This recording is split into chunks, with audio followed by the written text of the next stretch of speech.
Got it now. Okay, so this is an echo chamber. The internet is an echo chamber. I just went on a 10-minute explanation to nobody. That's lit. Let's rewind because I want to start by setting a scene. And I want to start by acknowledging one big thing. Let's keep it a buck. You might come into this conversation knowing nothing about him, okay? It's actually better if you know nothing about the current climate. And I mean that literal. The current climate of where this man's career is actually bonkers. Because Drake is in the weirdest place he's ever been in. And it's not even per se a objectively bad thing on himself. I say that to imply what we are seeing here is insane. And it's insane because he is trying to flip the script. Didn't he say like 8 years ago, I just flipped the switch? Yeah, he did. And it's not necessarily about winning because I think he just accepted I can't beat him in a rap battle. I'm okay with that. I'm so happy that he just swallowed his pride and lost. I mean, he didn't swallow shit. He got dicked down, which is kind of ironic given what I'm about to talk about. So, Iceman is Aubrey Graham. That is what we have from the zine. Let's see if I can find that. Iceman. This isn't a real website. I want to make that very clear. But we have to kind of go off what we have on the internet. It's really annoying. So this is not a proper Drake affiliated website, but I do want to just like recognize what it has to offer us. So look at this, okay? Look at what we are seeing here. What I'm seeing here is a lot of bullshit, but it's also kind of feeding into the antics, and he's not opposed, right? He's not opposed one bit. And the funniest part is, not even that like he is the problem because of this, he's using it to his fucking advantage. And I don't know how to feel about it. Because, like, let me just pull up this, for example. How I feel about that, kind of icky. Because he's practically picking up goons. Pause. He is picking up, I don't want cookies. He's picking up goons to support him unapologetically, which is what he already had. But I think the issue isn't even just the goons, which is what sidetrack. I'm getting distracted because this is what the internet does. So, oh my god, this shit's all AI. I hate it. This is where we're going to start. We have a release date. Drake has finally committed to a release date. He has no way of pushing this back. He will not win anything in his own terms if he pushes this back. He went through so many hoops to make this popular. He did the whole thing. This is what I want to pick up from. This fucking streamer, staged or not, it looks pretty fucking staged. I'm sorry. The way this whole thing looks on a picture, and it was probably staged. This guy was not giving a good performance, and I know I sound so critical. I'm sorry. I've seen some bad acting today. This guy is the fucking peak of the iceberg. So Drake announced the album through the streamer, picking up the bag, and then avoiding to pick up the bag and bring it to him. He wanted to drag it out. Prolonging things is apparently Drake's favorite thing now. And apparently he also loves dancing shitty. Because this shit made me laugh. And I'm glad we're laughing at him. But it comes to a point. Despite the first casualties, it seems to be part of the game. Okay, Drake. Let's engage, right? Let's engage with this. 2026, not 2024. 2026 will be my year. Sure it will be. This fucking thing. This behemoth. Alright? I say this with all the love. I'm not gonna say it flopped, but this shit was not nearly as hype as it was supposed to be. Because the release date wasn't hidden in some screens. It wasn't even hidden at the bottom of the fucking iceberg. It was at the very top. He just made it this big, pause, because he wanted people to look at it. Bigger pause. Even this comment, how the fuck they already got in that? But they didn't have to try. Drake made it so loud and yet so quiet once you got below the surface that he doesn't want things to be hard. He wants them to be cryptic and six god material. But my problem with this, I mean, even this, the Green Bay Packers, like, what the hell are we talking about? Why are you wearing the Packers shirt? Iceman. Oh my god. I'm not even stressed out talking about it because I do actually love discussing shit like this. 10 years ago working on One Dance, we are actually at a Views decade. It's insane. So a decade later from Views, we get Iceman. So this is a countdown. It's not official. I want to make that very clear. Nothing affiliated with Drake on his team. He might have paid somebody to like go ape shit on the fucking website design, which it's really annoying because a lot of this pop up shit pisses me off too. Because I'm sick of this overstimulated generation. I think we need to go back to actually researching shit, which is kind of why I love doing this. Because I am so honed in on the things that I care about. Meaning, I don't like how people just go down rabbit holes and they never get out of them. So, all this to say, right? The point was with this whole tangent, I'm apologizing. I really wish people would just start focusing on the music. This whole Toronto live feed shit, bro, shut the fuck up. CN Tower, are we serious? Nothing's happening there. It's trying to make you think something might happen in the like. He wants you to be so attentive to this, and I say this meaning all of this because this to me is overwhelming, and I'm finally starting to acknowledge how anxiety-inducing some of these fucking crazy rollouts are. Because this man was blowing up shit in Canada for the fuck of it like 3 weeks ago. I don't know why. Nobody has an answer. It's clearly rollout related. But let's talk about the music. Not Low Battery, the company who made this, and I'm not gonna give them credit because that is so fucking shallow just to like feed off this whole. He's using rap and hip hop Twitter and Instagram just to get the engagement. And like, bro, you did not need to jump through these hoops. None of this shit matters, okay? Arby's barbecue menu. Are we fucking serious? Next to a picture of Kendrick, Young Thug, and Taylor Swift.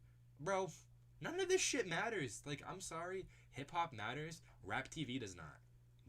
This is not even beneficial to the culture because you're just starting discourse.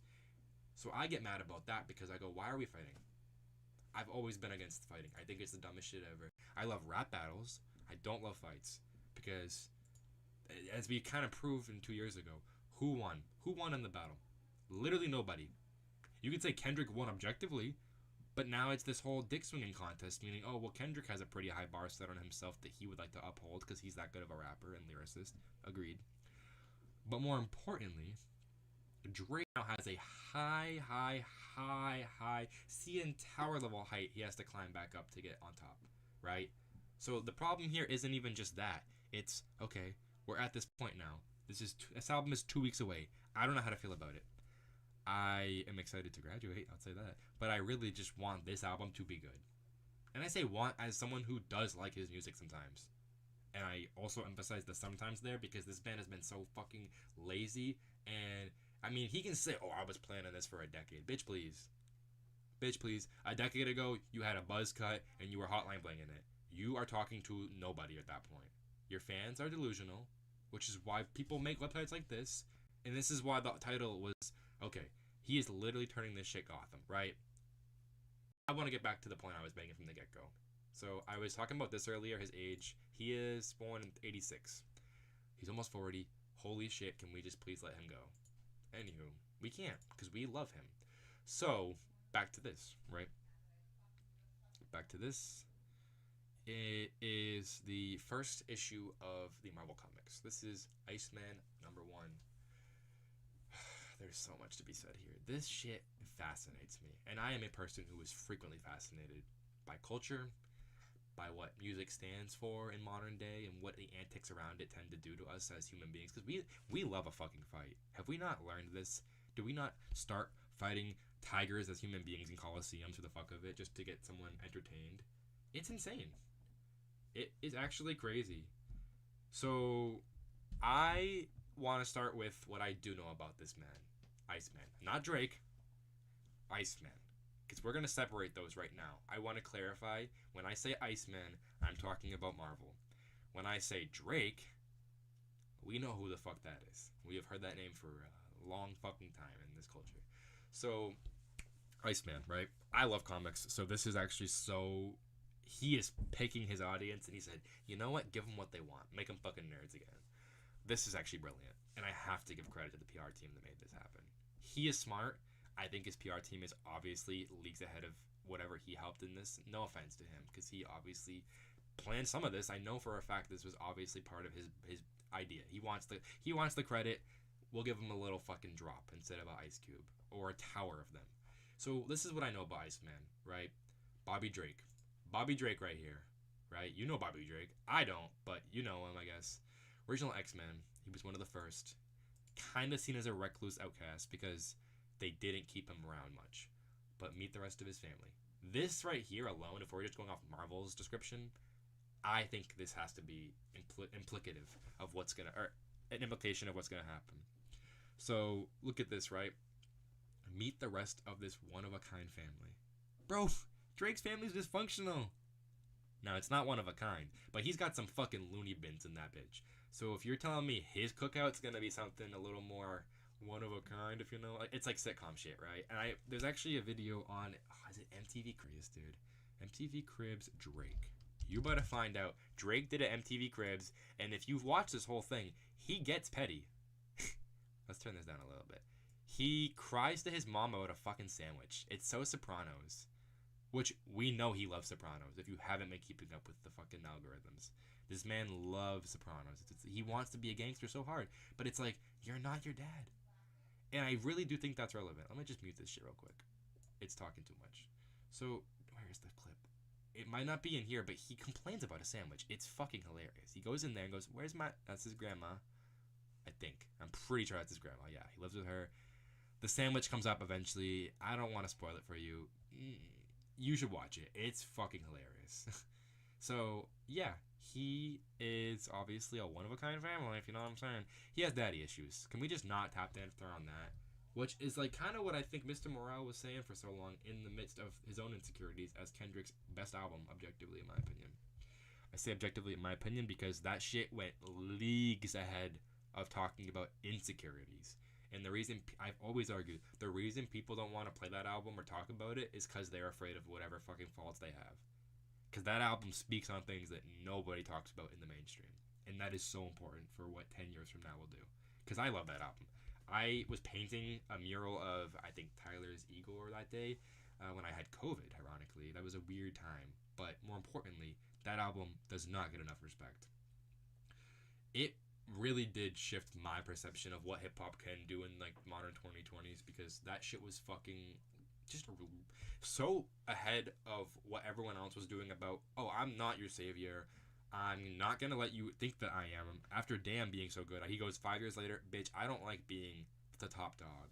I don't want to be in this like dick swinging contest. He tried to withdraw from it. And you know who wouldn't let that live down? Drake. Iceman, not Drake. Iceman. On the fucking website over here, the Iceman is Aubrey Graham, which is like, bro. So now we're using the real name, even though you go by Drake. I think it was 05. I don't remember. Wait, 51526. Is that what it is? It might be this. No. Ugh, I need to find the zine. Someone needs to give me the code. See, this whole thing, this alone drives me nuts because I'm like watching a GTA 5 cutscene and I'm not playing GTA 5. Like, what is happening here? 26, April 26, 4, would it be 26, 426? Hey! No? No. Wait, I'm gonna find this real quick. Iceman Countdown. Because I actually need this for later. This is all relevant to what I'm talking about. Code. Here we go. That's... Wait, oh, it can be words too? I thought it was just numbers. My bad. Key. See? That's just May 15th. Fucking idiot. Boom. Holy shit, broke the ice. I just opened up the zine. It's loading right now. So, yeah, we're going to go back to what I was talking about. I know I went on another tangent with Kendrick, but it does matter. You know why? Because Kendrick said, I don't want to be this for you guys. And I can relate to that a lot, because it's like, why has everybody got to paint you as something that you don't want to be in life? I don't understand that about like anything. This is not, brother. It's not unpacking. So Kendrick said fuck off. And can we just appreciate how fast he went? I don't fucking care about you. Not about the 5-year wait from Kendrick's Damn to Mr. Morale, but how he was like, dude, can you just leave me alone? Because that's exactly what I gathered from that album. Because if you look at the end of it, it says, I think the last song is Mirror. It says, I choose me, I'm sorry. Sorry that he's selfish and didn't want to be under your predicament or your terms. Yeah, bro, he should be. He should be selfish if it means not dealing with all of these antics that Drake has put on him. This is driving me nuts. This website is not working. This is proving my point about why I've been sick of seeing things like this. Okay, freezing. Hit 100%. Please just open the website again. It's weird. This is weird because I know Drake has no affiliation, and his fans are still going this deep on the hype train. So what I will say about the company who created this and not name drop them, even though they're in the corner, is that it's it's trying to get engagement, and I just hate it. I really do. Because as soon as they got word of when this album was officially releasing, they ran to the fucking streets to make this. They ran to the internet Gotham. So back to the point, right? We got the zine here. Can I get this to actually fucking open? May 15th. It's taking. Here we go. Got him. We're back, boys. So, Drake, right? Drake is Iceman. Iceman is this. It's a comic book. So if we want to presume, you could just jump to conclusions and say, oh, well, Drake wants to be the hero. Yeah, obviously he always wants that. He has a savior complex, which is ironic because what did Kendrick say? I'm not your fucking savior.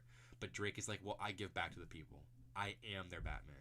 And that's where I want to start with this, is talking about the Gotham parallels. Even though it's not even a Gotham City character, he has prevailed himself as the hero of Toronto, aka Gotham, right? Because what does everybody want to do if they're a big name rapper for their area, their West Coast, top north, anything, East Coast? It doesn't matter which area you're in, because I know the same thing was happening with ASAP Rocky when he came in the streets. Everyone wanted to label them as, oh, well, they're just sectioned off. They're representing all of New York. Yeah, you can say this to make a point that, right, Drake wants to be Iceman. I guess he is in his eyes, because we've already just accepted that as the title for the album. The point being, Iceman, as this little thing up top here says, he's young, he's on his own, and he's out for a good time. Now, if that three fucking phrases does not imply that Drake really wants to be like this guy, it's kind of on the nose. It's kind of predictable if you really wanted to just jump into the thing too. Deep end, right? If we want to talk ice and water, let's jump deep end. All right, and he's in more trouble than ever, bro. Isn't this crazy? If anybody else doesn't see how a parallel this is to what happened with the battle, because he's kind of applied it onto what went down, guys. Iceman is what Drake considers the way out of the battle. He accepts defeat because culture flipped on him. The entire hip-hop scene said, we don't like you anymore. And if you were still on his side after all that, I have so many things to say, but you're not my point of discussion. This is fucking awesome, okay? To become the character that was already pre-existing, and it does apply to your North Coast complex of, I am the owl, I am the bird. Like, that's fucking awesome. Because this comic book alone is catching my eye in the way that he obviously wants it to, and it's like, if you're gonna dig, you're gonna find shit that, like, does parallel. Mind you, we are just the ones drawing conclusions, because I didn't finish this blurb. The youngest of the X-Men steps out in his own solo adventure. Wow. Even that sounds like what happened with the fucking rap battle. I'm sorry. Future turned on him. The Weeknd already hated him. We saw Rick Ross said, fuck you. Nicki didn't turn on him, but she definitely wasn't defending him. I mean, she's also pro MAGA. But the point was, it was fucking crazy, right? It was actually crazy because everyone that we thought was on his side switched. And the ones who didn't, well, let's look at them, right? We had Central C, who, he's in London. He doesn't have any say in this. I'm sorry. 21 Savage, who is making so much money off of Drake and his friendship. It's actually insane. 21 Savage flipped the script and said, well, I love Metro, but I love money more. So I'm going to just hustle my way up to the top with Drake and make my bag. And then we had Young Thug in jail, so that's just out of the picture, in my opinion. A couple other names that didn't depart from him. Yeet's Caucasian. It does matter. I'm sorry. I'm not making it about race, but like Yeet obviously loves how publicity-based Drake makes him. And, you know, we were just talking about Yeet's new album. Yeet's album wasn't even bad. But the point is, they're picking a side where, like, in the culture, you're dividing things. Mind you, I hate how divided everything is right now, because I'm not a fan of divides. I love discussion. I love talking about this. This is like the coolest shit ever. He's made it into Marvel, bro. He's bringing back what was the hype of 2019 and 18, where Infinity War and Endgame ruled pop culture. And even those things were awesome. They eventually fizzled out. I'm sorry, Disney Plus was the reason why that shit got so fucking boring, and we don't fuck with it anymore until you're gonna make one brand new movie that hits harder than, what, Thunderbolts? Kiss my fucking ass. I say this because the thing with Marvel is they were so good for 2010. So good. They came back on a generational run. We thought we had the fucking prime of our lives. And then they got boring. They killed off everybody. That like really was monumental for the scene. Changed a couple things chronologically because they make their own universe for the sake of their money and populace. But more importantly, they had their prime. And it's really strange in my eyes about this prime thing because Drake has already passed what we consider his prime category of his rap career. He really did make some amazing records at the start. He definitely made some stinkers the last decade. And we're sick of this stinker generation. Why don't you just move on and let Kendrick take his fucking spot? Because no offense, that's where I think times have shifted. He doesn't like. He hates it. I know he does because he's making this thing so elaborate, right? Let's go back to the zine. Holy shit, there's 69 pages. This man loves sex. So, right here, we have the date. In icy colors, might I add, because somebody immediately caught that, and I go, man, it's subliminal, but if you know, you know. If you're a marketing genius, you see these things before they even see you. And I was learning about this with an example of, like, I think it was Cowboy Carter in my class, which, hi, Melanie. Dude, that class was so hard to put up with, because scatterbrains will be, I relate to scatterbrains, but it also drives me nuts when you're against one. So the point was, we learned a lot about what implicit value in graphic design is in pop culture. She was right about that. The same way the horse has a certain flow of the, I mean, it's all interpretive, right? But the same way things look implicit and the colors are there on purpose, everything is planned. Marketing is all planning this shit out. So we start here, right? The book that was revealed in that fucking ice sculpture is, I think I already went by the picture of the ice sculpture. But the point is, the pictures are all in a zine on this table here. This is fucking crazy, dude. The internet has been taken over by this. Maybe not in the picture front, but in people like this licking the shit and taking pictures inside the ice trying to find hidden codes. Dude, I've never seen Canadians so fucking happy in their life. And they have The Weeknd as their biggest pop star to ever come out of their country. It's like, why are you not like appreciating what you have? Gems. Why are you putting them against each other? Because I'm sorry, we cannot talk about The Weeknd's success and ignore like the prevalence of when Drake did push him up a little bit. Did The Weeknd surpass him in fame? Let's just talk about it. Yeah, he did. Doesn't even need to be discussed because The Weeknd did what he did best, sang his fucking heart out, and became a pop star icon. Now Drake doesn't like this. This man does not like being taken away from the attention center because he wants the spotlight. All he cares, it has to be daddy issues, and I really do say that with my chest out, and I can kind of relate in some ways about wanting to be the best at something. But when you lose, you are not happy.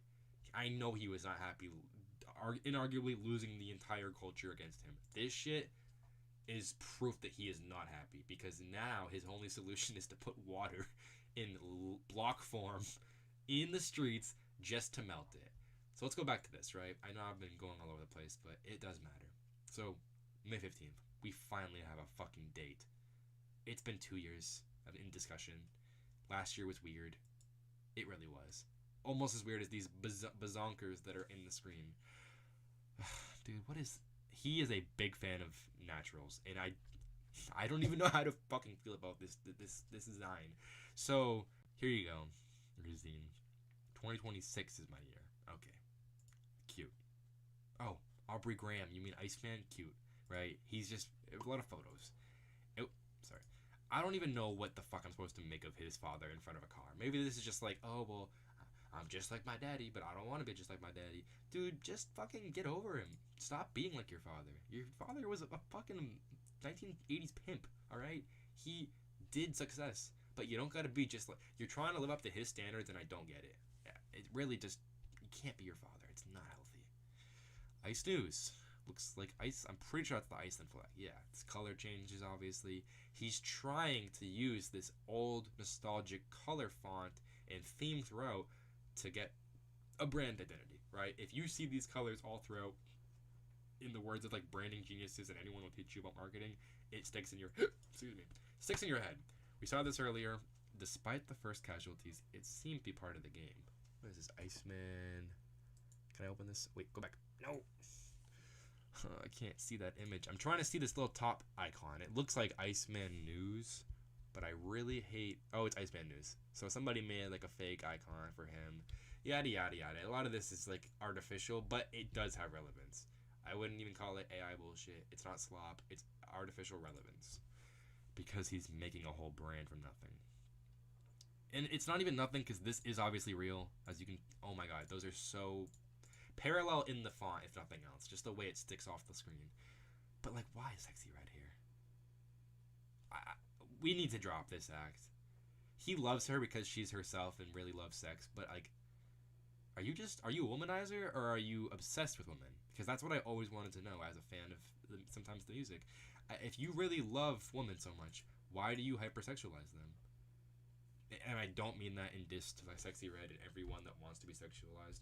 I mean it as in, why is Sexy Red your worship god? Why is that your queen? I think she's hilarious.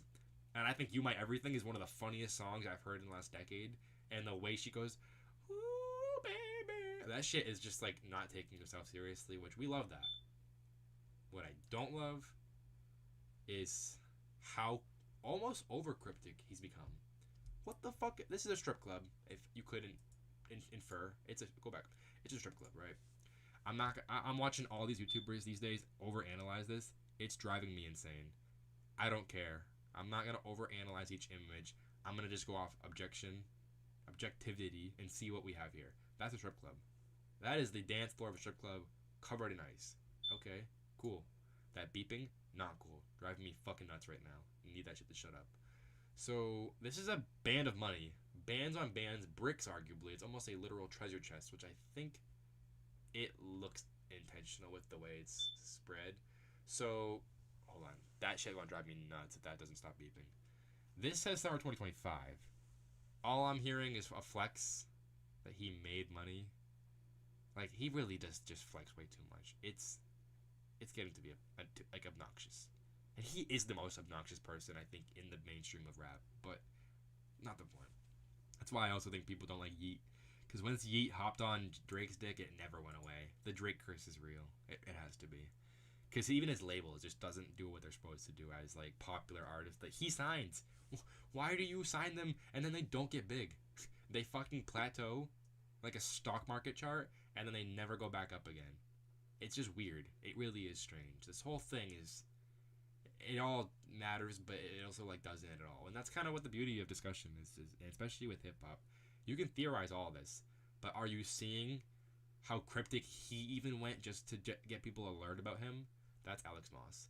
Ironically, and I do want to bring this up because my friend and I were talking about this. I love Tino. We were talking about how...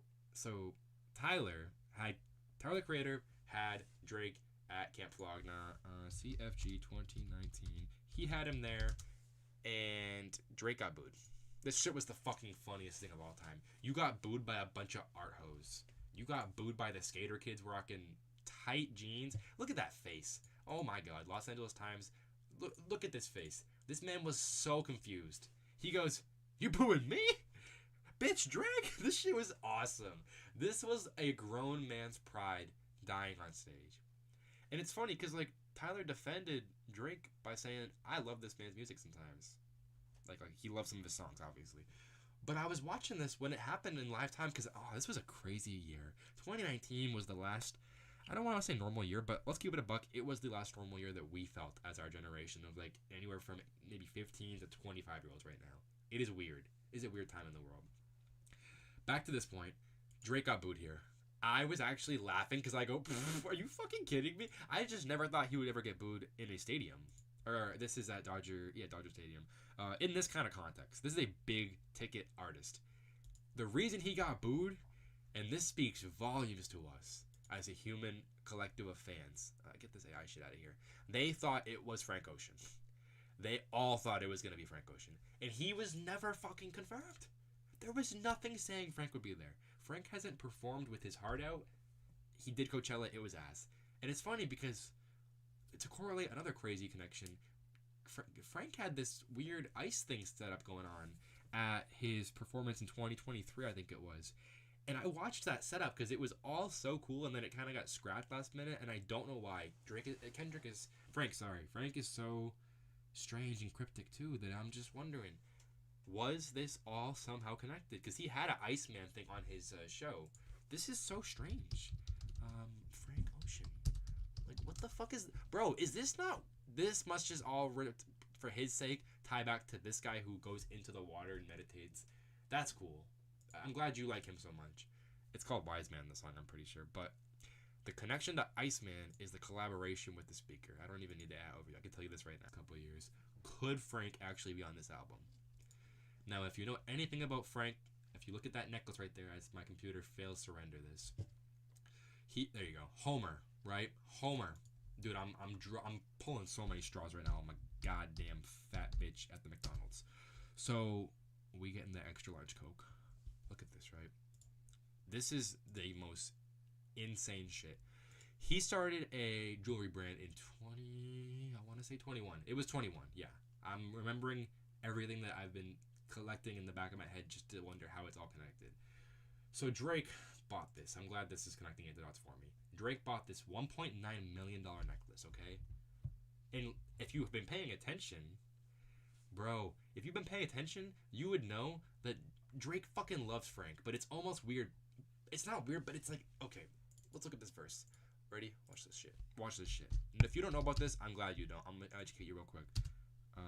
Line. It's a bar, but it's not really a bar. Are we fucking serious?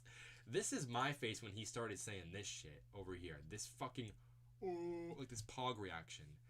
And, you know, I'm looking at this bar with this face. Like, did he really need to say that? Like, I'm almost in shock.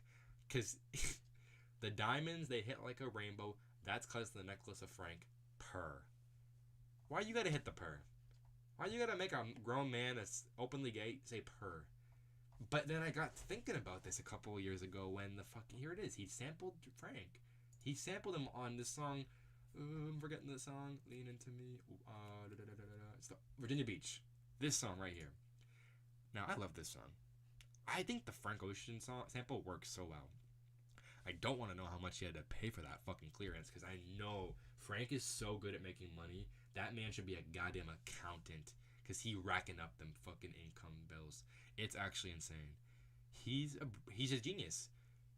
Now, there's a lot of correlations here I do want to touch on because I do think for once in his life, Drake is showing that he did his research. So let's talk about this. Frank Ocean deal. Explained. Ready? So if you didn't know about this, right, I want to just get an overview, but I really do want to explain. Someone can say it if you want to know on record. We can go on Reddit for like the Spark Notes. That's a little more less artificial. Basically, he wanted to get out of his contract with Def Jam, right? Let's look at this. He signed in 2009. He felt neglected, and they did neglect him. They didn't give him enough love. He wanted to leave. Put out Nostalgia Ultra, the mixtape. They didn't get any help. After the tape got big, they saw potential. Then they gave him $1 million to complete his debut. So, his contract with Def Jam stipulated that he owed them one more album before he was up for renegotiations, aka leaving the deal, because he didn't want to be with them. He fulfilled that with Endless. I don't know how it counted, but it was an Apple exclusive. It was crazy. He must have read the fucking fine print for once, which people never do. He built a staircase with the album. Now, being out of the deal and getting a lot of attention due to his unusual album rollout, because it was over a visualizer, right? So if you know anything about Frank, Frank is a fucking genius. Because he did this shit to make bank off his own label. He drops Blonde the next day after Endless. We can talk about these two albums a different day. I fucking love them both. And this is why I love radio too much. Because I love talking about music and what it matters to people that care about the culture. So Blonde was released independently under Frank's own label, which got him 100% sales, which was a fucking ton of money that week.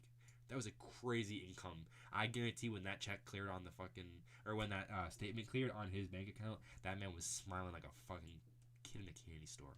So they were pissed, but they couldn't do anything. They couldn't sue him. He obeyed their contract. He didn't do anything legal. He just made them believe that that was his final album just to pull a fucking Uno reverse card. That shit was baller, okay? That shit was the coolest thing I've ever heard about in this, like, because I love business. I love learning about how these people can play with their own creativity for money. This shit was so cool. This was playing chess, not checkers. And arguably, that man was playing PS5 and while they were playing checkers. So, I love Frank. I've always said he's just brilliant. You don't gotta even dick ride the music because, I'm sorry, the fans are getting annoying. and they really are making him never want to put out music again because they're not grateful for what he already did for culture. But so this is like a crazy rabbit hole to say Frank is admirable. If nothing else, the man is inspirational to Drake, obviously, because we just addressed what? Oh yeah, Drake owns that fucking necklace. That's I think it's 1.9 mil. Is it not here? It's not in this picture, but I know it's here. So this necklace was owned by Frank's company, which even just to own an overpriced jewelry company, bro, respect. He pulled the Uncut Gems at that point. He pulled the Adam Sandler, Howie, bro. It's just Howard. It's just fucking hilarious.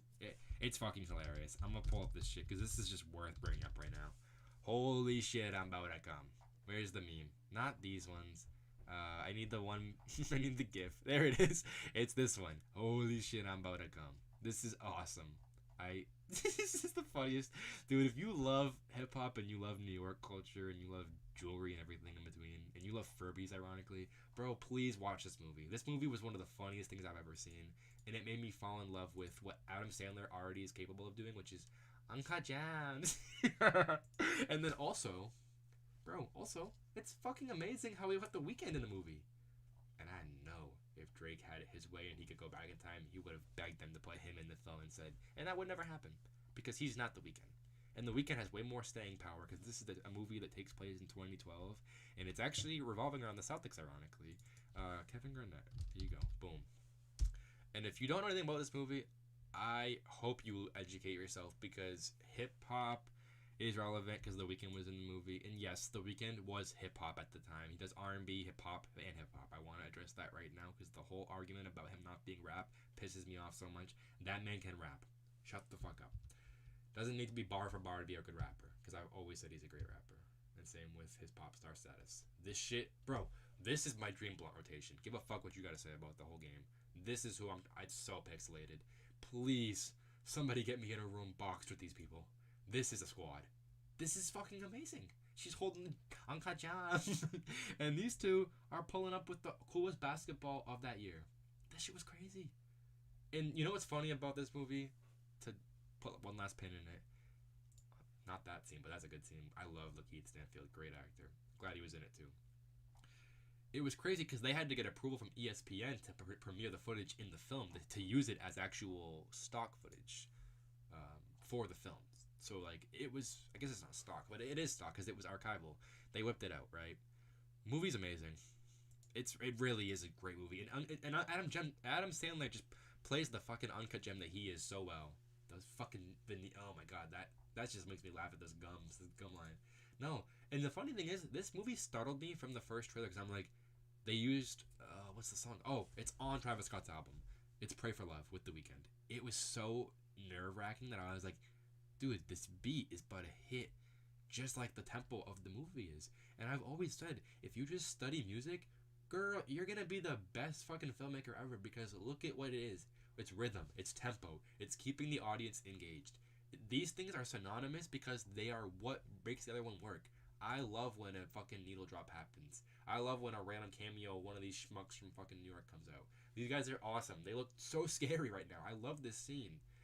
It's just like, you can't help but get passionate about the things. So back to this. That was the same year as this, ironically. So Uncut Gems came out right after this happened, which is so funny because The Weeknd was on the come up. Holy shit, a generational come up with the release of Heartless and Blinding Lights, and then eventually became After Hours in the pandemic, right? So it's funny because this is a weird time in the world where Drake was on the come down. He got humbled. He didn't lose any status, but he definitely got like disrespected, right? Disrespected on a fucking Camp Flogna stage? Yeah, bro. Even the art hosts don't want you. That was fucking hilarious. And then the point with that was Tyler and him, right? Tyler and him are kind of switching places now. And I say that just to go back to the point I was making before where, like, if Tyler just started to become a little more honed in, he could legit, I think he could actually reach, like, pop star rap status like Drake did. Now, all of this to say, it's tricky because, yes, Drake is now in a weird place in hip-hop and the culture. Yes, Tyler is also in a weird place in hip-hop and culture where he's becoming so big, he can't even fit all of his classic albums into a set list. So you know it's bad, not bad, but you know it's definitely a divisive moment in your career when you can't fit the main songs people come for your shows inside of a set list anymore because you just have so many fucking hits. He is a hit maker. I've always said Tyler studied the game for like 15, 20 years. He looked up to Eminem. Think of Eminem what you want. The fact of the matter is Tyler was always a student. And instead of dick riding this whole fucking this side or that side thing, which like he did pick a side because it's obviously he's California baby. But the thing was he wasn't saying I love Kendrick only. But when he got invited to the pop out, oh my god. So people have to know this by now. He went to the pop out and he surprised everybody on the fucking stage. When that song dropped, it was Earthquake, I think. Or it was Earthquake, yeah. Oh my god, bro. It was actually so hype. Or no, it was What's Your Name, then it was Earthquake. This shit was so fucking crazy. Look at this 1.1 thousand Reddit. People were going crazy when this happened. I did the same shit. Thank you, Affectionate Land. I jumped out of my fucking couch when I saw it was him. After Steve Lacy, too, of all people. I'm like, bro, what is happening? So that was the funny part was Kendrick actually went full Avengers mode and said, oh, you don't fuck with us? All right, you don't fuck with all of the West Coast. Do what you want, but Tyler got invited there. He's going to show up. Dude, I shit you not. I shit you not. Tyler got more fucking screams in there than half the people on that stage. And I mean combined. He had them people going, holy fucking shit, he wrote Earthquake. That shit was crazy. It was fucking nuts, okay? And if you didn't watch that stream, I'm sorry, but like you don't even have to be there to feel the moment. That place peaked every microphone in the room, and I loved it watching it. I loved it all. I really did. And I said, man, this guy can do it all. Tyler does not give a fuck what you think about him. He's still gonna be there. He's still gonna get his hits to rock. And I know for a fact that was great. That was a great thing for him to have happen. Because everybody who fuck with Kendrick that might not have given Tyler a chance in the last couple years, because they've been kind of like, do we fuck with him anymore or do we not? Dude, I promise you, the culture still loves Tyler. And actually, I think they love him more than fucking Drake, obviously, now, because he's been banging, cranked out album after another one. He doesn't stop. He loves to bring back fan service. He is the most fan service person I think there is. Because he always acknowledges the crowd at his shows. He always plays his fucking crazy hype songs. And he will show you how much he loves to perform. That is a theater kid on stage right there. He said, I'm a LA baby. This was in the interview with the Breakfast Club. No, sorry. This was Ebro's show. So, yeah, bro, this was crazy. I've watched these interviews over and over again because I really do I love studying shit. If there's one thing we need more of, like in classes and college and shit, it is hip hop studying. It is lyricism, it is wordplay, and also just the craftsmanship of it. Because this stuff will be studied in like the next 20 years. I promise you, it will become popularized. And if you don't think that that's a thing, look what just happened in, I think it's USC. I'm pretty sure it's USC. Yo, they just announced they have a fucking Travis Scott class there. What? What do you mean Travis Scott's my professor, bro? What do you mean I'm learning from the one and only fucking Cactus Jack? This is crazy. So, it's all wild. Stop, bro. I got ad blocker. Fuck off. So, this is insane. They don't care about my ad blocker here. Dude, this is real shit. The creative enterprise. Learning from Cactus Jack. I've never wanted to go back to college more in my life if it means learning from the brand genius that he is. Now, mind you, I don't need to be in their classroom to learn just to like be researching everything, because they're like, oh well, you only even see half of what's going on here because you don't know the behind the scenes. I don't need everything behind the scenes to know the methods that Travis Scott has been pulling for a fucking decade long, just to talk about how successful he is. I analyze everything in marketing because, it's funny. People used to be like, well, you're just an obsessed fan. It's like, no, I actually just love this shit so goddamn much. I actually love how we're going back to Marvel roots. We're bringing back physical media in the form of rebranding it for an album rollout. That is fucking amazing. It's what Tyler's been doing all these years. Bro, look at this shit. Look at this fucking shit. When he does an album, billboards, plural. He does billboards. Nobody's doing billboards anymore. I'm sorry. When have you ever seen a Drake album billboard that's real? Bro, he had Don't Tap the Glass. He did a Coachella billboard that wasn't even promoting an album, mind you. It wasn't saying, come see me and stroke my ego. No, bro. He said, I want to see your faces. Put your phones down. That was his billboard. Bro, that is fucking amazing. Not this one. But yeah, it's just like, okay, I'm sorry. Tyler is so conventional but still pushes the line. He does go off of what physical media is. And physical media is so important. And he has said this for fucking ages. I have watched all of the interviews over these years. I have read articles talking to him. He always says, bro, you literally need to just go back to the roots. Because it's funny. People at our age look up to him so much because he doesn't really run off only the internet. He puts it out in the world for you to go find. If I saw this shit in my fucking local city, bitch, I'm driving the 45 minutes to go see the billboard. Because that is so much cooler. That's a moment. It's a physical thing you can actually exist with and interact with, as opposed to being just, oh, I saw it on my feed today. I'm sorry, bro. That shit is lame. I'm getting sick of the whole, alright, it's cheaper to do that. I don't care. As the marketing for your own art, you should want to do more. It should not only be about money. And the reason I know that is because Tyler's been doing this shit for fucking ages. And more importantly, what he does best with these is he gets people talking. You can be a fucking grandma on the streets of Los Angeles, but if you see this, you're intrigued. What the fuck could that number imply? Because it doesn't have his face on it. It doesn't have his name on it. It's just a fucking cryptic message that actually gets you talking. So yeah, I've always said Tyler's a genius. Tyler is the marketing man. Now, mind you, his team also helps. I love the Clancys. If you don't know about the Clancys, man, separate story for a separate day. But I love his team. Because they actually helped a lot with Mac Miller, Brockhampton. Like, they have picked the gems before they got big and popularized. So he's just that fucking good. He really is a genius. But the point I brought all this up with, apologies for the tangent, is that Tyler and Drake have practically switched roles. And I say that without sounding disrespectful, because I think Tyler got so big that his fan base is amazing, but it's changed everything for him. Not for the bad, because he loves changing. He loves growing up and becoming a different person. He's always said that. He said, everyone thought I knew I was gone. Oh, everything I thought I knew was gone. See, he doesn't even have a predicted method anymore, because he talks about this like, dude, the album's been kicking his shit for 3 weeks. Bro, 3 weeks at number 1 after a Monday 6 a.m. in the morning release? 6 a.m. release is crazy. A Monday release has been crazier. I don't know, man. I just wish. Even the fact that he was describing Janet Jackson as Captain Crunch and a gay dictator, or with the chromacopia shit. Dude, it's so funny. It's so funny.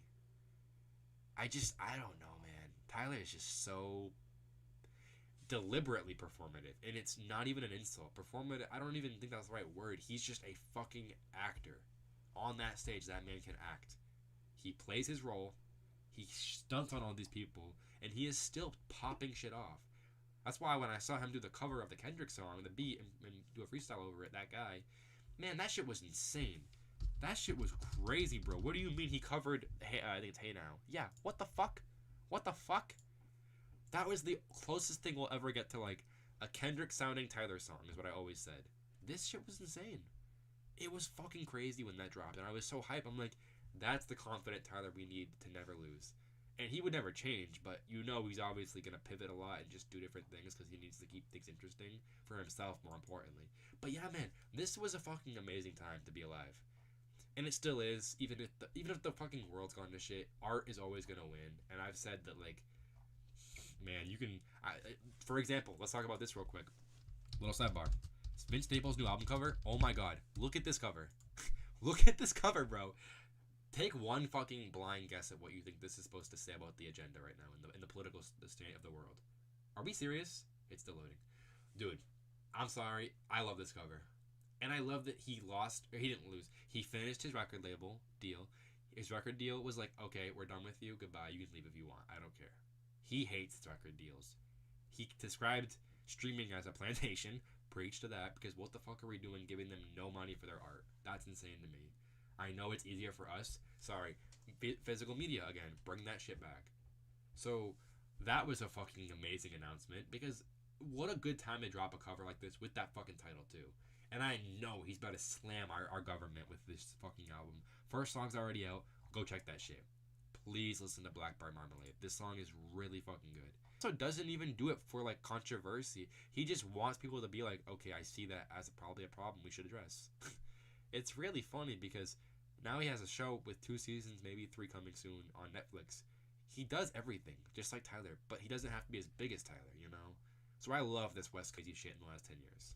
To bring this back to this, I think I was just saying how Tyler really, man, I don't know.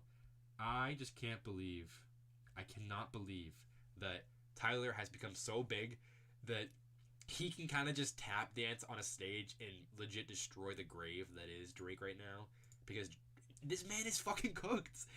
Now it's funny. We kept saying for the longest time he's cooked. He's not coming back. He's crisped to a flame, right? But it's not true. You know why? Because the fact of the matter is, look at this. Look what he's trying to do. Not the USC shit. Travis didn't turn on him, but it's actually kind of weird with Travis because Travis is a flip flopper. He got dissed on the Clips record. You're just a loser now because he lost his girl to the fucking Marty Supreme. So back to the point, right? I bring all of this back. I genuinely think it's so important that this happens right now. And I don't even say it like a Drake fan because I'm sorry, he's kind of been pissing me off for the longest time ever. And all my friends would be like, "Yo, can he just put music out and shut the fuck up?" Because this man posts on Instagram. I'm gonna guess if he has like 700 posts, I think on average. I'm pretty sure he has more posts on Instagram than he does actual verses. Now that is not okay from a rapper who like is really good at the game and likes to put out a lot of content. Bro, go back to the music. I'm sorry, just go back. Right? So I say all this to bring back it to the comic because this is where it all began, in my opinion. I didn't do my big research because I was just not concerned last year because it wasn't dropping. It was just some sexy songs for you and a London tour. Bro, shut up. You were in London because nobody in America wanted you near them. I'm sorry, that's just the facts. Facts. See, he's always talking about 100 gigs for your head top. Okay, here's the 100 gigs. You were not loved by anybody in America. Facts. Nobody wanted you back. Facts. The ones who did were minority for once, and they finally got told, "Yo, your man is not that cool. Your king, your OV ho is not that cool," and you got clowned on. and then to bring it fucking full circle to this one last time, Tommy the Clown, which is so important to hip hop culture, was fucking at the pop out, bro. Tommy the Clown's the fucking coolest guy ever. And then he popped up in the video for I think it was Squabble Up, wasn't it? I think it was Squabble Up. It was insane. I'll just type in Kendrick and this guy is so fucking cool. I love Tommy the Clown. And I know Tyler's talked about it before. I think Tyler said that Tommy the Clown showed up at his school when he was a kid. I'm like, amazing, okay? This is just so cool because like Tommy the Clown just is so fucking awesome. And I love people that are like almost so unserious that they're actually making a statement with that attention to themselves. And he really is an amazing person. If you ever do your research, you'll see how good of a man he is. It's just what he did for the culture out there. Cool shot from... That's an old shot. Is that fucking... Bro, I don't even know who that is. But that's Tommy the Clown in the back and his whole gang of dancers. It's just cool. That was also the coolest shot of 2024, and we cannot debate this. When he destroyed this pinata. When he destroyed an owl pinata. I fucking laughed so hard. And I was in Maine at my friend's house, and I was like, girl, it is a not like a summer. It was fucking hilarious. Because it was America versus Canada. Because he did make it political. So now, back to this, right? Iceman. What do we have to say off this? Well, I'm going to just like...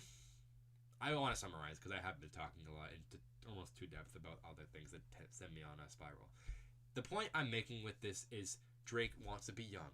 He's chasing his youth. He's been chasing his youth for a long time. He doesn't want to admit he's 40. Now, if you know anything about the comics, you would know that Iceman, in his lore, where he goes forward in time to his older self. Well, he's older, essentially, but he goes back. Sorry, one word. Iceman Origins Marvel. And he sees his younger self. I think it's actually the opposite. I'm flipping it. Sorry. I don't want to use the AI overview. But I know what I'm thinking of. So, man, this person is not explaining. Here we go. I'm gonna capstone this because I've already watched this video. If you have not seen Mary Marvelite, this guy is fucking amazing at describing everything in a capstone. So, here we go. Born Robert Bobby Lewis Drake. He hid his mutant nature from his parents initially. So he was a talent. He just didn't want to admit it to his family. That's a big thing. Because I think to bring that to the Drake context, not Iceman, Drake, the Drake we know in this world, this is our parallel universe, right? Drake started off in acting. At least like what we know of him as Degrassi Boy. So Degrassi shit, whatever. He was good in Canada. Degrassi this, played the black guy that was in a wheelchair. That's progressive. I love it. However, the thing, because of the process that is the hard, painstaking journey to get anything produced via film industry, because it's so kind of, it's so premeditated, and I kind of hate that, because that's why I'm getting sick of film as someone who loves making projects, and that's kind of why I've started to stumble upon YouTube as like my return to form. I had this channel from, I haven't posted on this channel in 5 years. That's crazy. But I just really missed, I changed the branding and everything, but I really did miss making things that I was passionate about. Because I think that underneath all of this is a deep passion for what it is you're invested in. And I do hyperfixate on this stuff because it matters to me. So he hid it from his parents. That can be an allegory or euphemism for his desire to want to rap but not admit that he doesn't want to also, that he wants to rap, that he doesn't want to be an actor. That's an allegory if you want to put it right there. That's a euphemism, right? It's a metaphor if nothing else. The metaphor is, oh well, I have talent. I can rap. I can write words like it's my job, because I know Drake has talent behind this fucking dead eyes right now, but he just needs to bring it back. So that's my interpretation, right? He really wanted to be a rapper. He started off with the career. He had a huge career boost. Okay, let's just keep it a buck. That was a great leg up for him with the film industry, because I think that's what taught him about the antics behind the scenes, the schematics, the antics, meaning like how to PR stunt things, how to pick certain scenes to get people to feel emotional. I think Drake is really good at manipulating emotion. Take that as you will. I'm not even going to get objective on it. I want to say that because it's pretty apparent he knows how to make the culture shift his way. I don't know why he's the only person that's been able to do this. It's actually kind of insane how well he's been able to control it for so long, but back to the point. That is a gift, right? They later discover his ability to freeze moisture. Now, this Iceman shit, to me, is really just saying the freeze moisture is I can rap my ass off. I'm really good at writing fucking songs. And I actually agree with that. I'm not going to lie. If we just put down on a sheet of paper every amazing verse and bar from him, you would be impressed by how many of them there are collective, right? That's my opinion. I'm going to just put one take there. That's what I think of it. He can really write a fucking song. And then it elaborates a little more with the powers emergence. So his powers, his rapping ability appeared in the teens. That's what I'm going to say. His ability to rap in the teens. It allowed him to turn his body into a layer of snow and ice, which he later refined. Okay, cool.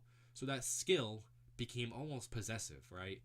I think it was. I think Drake got so good at rapping that he almost got the... At the time, he was the best. There was a moment where he was the best at the time. And I'm sorry, I'm not trying to compare him to Kendrick. I'm just saying he was on top. He had status. Because unfortunately, with the way the rap game works, status drives everything, right? So status was the way he saw himself as the top dog, the owl that he was, the big bitch. Whatever. So that was his layer of ice. It was success. That's what I'm going to just describe this as. Because I really do think if you follow through with this, and man, would I love to teach a class on this right now. It's so fucking cool that we can talk about hip-hop in this way. Studying the game is just beautiful. I love The Company Man as an amazing... Justin Hunt? Justin Hunt is an amazing YouTuber that goes in-depth about this shit. If you want more research, that's your name. Justin Hunt, a.k.a. The Company Man. Because he has podcasts on podcasts. He has episodes with his friends, 5-hour-long episodes, dissecting how important culture is right now with these types of things happening. Because guess what? The internet was so bad that we started to use it for good. Isn't that crazy? I'm not saying it was always bad. I'm just saying the way things have turned right now is so remarkable that we've almost been like, well, can we just use this destructive thing that destroys our mental and really wants us to feel bad about ourselves at the expense of others? Can we flip that on its head and become better communicators? Can we talk about culture? Can we shift? Can we fucking flip the script? And more importantly, scratch the needle. Can we make it hit a couple extra lines and grooves? Yeah, bro, you can. You should want to move the needle. It's important that you talk about things that are mattering right now, because that's how an agenda is set. That's why I just mentioned the fucking Vince Staples album, bro. This is how you get people to talk. I love that he came right out the gate and said, you know what? Fucking do it. Pick the most controversial picture and put it on a red cover. Because what does that tell you? It is aimed at Republicans. It's lighter pink, so it can't be fully blamed on them, but it really does have an agenda here. And I think he is one of the best people of this generation to talk about things without hesitation. I fucking love Vince. I saw him in the DCU Center, bro. When he came out to Worcester with Tyler on his tour in 2022, I was so upset. for him, right? That nobody was like giving him the love in the crowd. They just don't know him like that. And I go, how are you not gonna know somebody who came up the exact same time as Tyler and has had insane amount of success in his discography? Like his fucking stacked albums are amazing. It's insane. So now he has Crybaby coming out. We had Dark Times. That might be his best album. I'm sorry. I hope this new one tops it in his own way, but I really do think Dark Times was one of the best albums he's ever done. But Tyler said something in an interview. He said, "No, I loved his last album, 2021's Vince Staples right here. I know it's blurry, but it's all I live in." So if I actually visit that, I can open it better. So Tyler said something really cool recently, which was, I love that he did this album and learned something about himself with his ability to use words. This right here, Vince Staples. What that meant was, or not what that meant, he said after that, to elaborate, he thinks that his next album is going to be really important. His next album was conceptual. Ramona Park broke my heart. This album is so West Coast, sad, but like still really G-Funk bounce shit. I love this album. I was just sad that I wasn't able to hear the whole thing on tour because it came out right after tour. Yeah, right after tour. And they were still doing this. There was a weird time in hip-hop where people were doing these live streams. It was art. Like that video right there shows the art of it. It was in a live stream of like almost filmed theater, and I love that for it because it was more conceptual, but it wasn't as intimate. And I say that because it wasn't tour, and it just could never replace someone being on stage. Now I bring this up only to say I'm not against it, and I actually think more artists need to do stuff like this even without a pandemic as their excuse, because that performance he did on this album was really interesting, the same way Brockhampton did one like that, performing their new album at the time.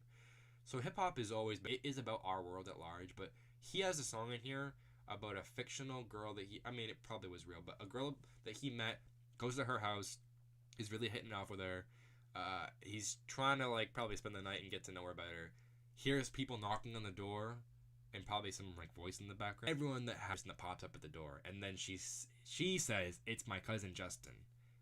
He walks in the building, says, "Nice to meet you." You should listen to the song. I think it's called Justin. Yeah, the whole song is called Justin. Man, that album is fucking phenomenal. I actually probably should open Spotify because the references I'm making here are all music related. Don't endorse Spotify, just using it for easy access to tell you what I'm talking about. So yeah, I've just always fucking loved Vince. I think this guy is gonna be one of the most talked about artists when that album drops in I think it's in June. Yeah, a couple weeks. Bro, how are we already in his new album, bro? That shit comes out in a couple weeks. I think it's in June. It's not here, is it? It was on his mailing list. I'm gonna just go back to show you this, because if you're not a Malcolm Todd fan, goodbye. But if you are, you're in the right place. New album. I think they announced it today, right?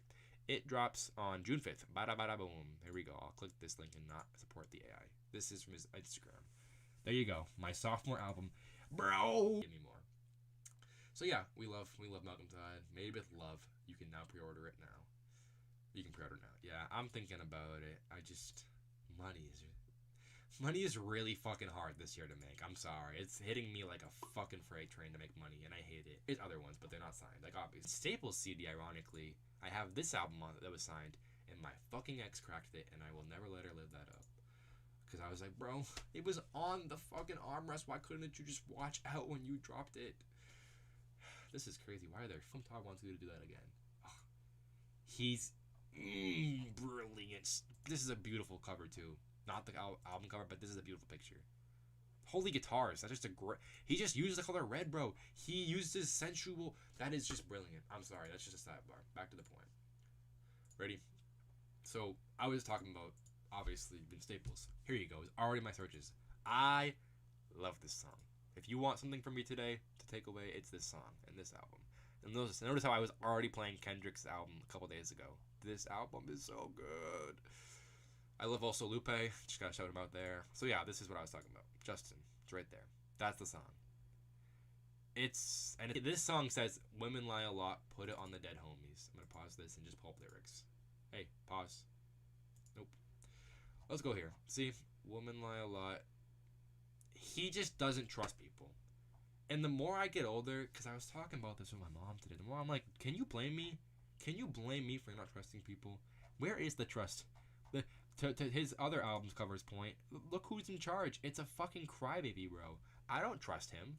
I don't trust much of anybody these days, especially not with the agenda that they have. Why is this not going back a arrow? There we go. This speaks volumes to why nobody in our generation has trust for things and humanity hope. This is who's running the show. So yeah, Vince Tyler has just become the biggest fucking force in hip hop. It's actually remarkable. He kind of has been doing what Drake used to try to do, which was reinvent himself, but Drake just doesn't. Drake shouldn't reinvent himself if it means losing touch with your. Oh my god, bro. I really don't understand. I don't understand why Drake can't just commit to something. I have a hunch that it comes from, spoiler alert, commitment issues. Let me just text someone back real fast for this or next week, because I want to talk to this guy. Is this my link? Nope. Also, live streaming, talking about. I'm sending what the Hans. I'm sending him a message real quick about the Drake and hip hop discussion. If you're down, if you're around tonight. Ooh, okay. Sorry for not talking, but I really did say a lot. Discussion. If you want to tap in tonight. So yeah, the point was, I've watched so many things come out of Drake. Pause. Creatively, pause.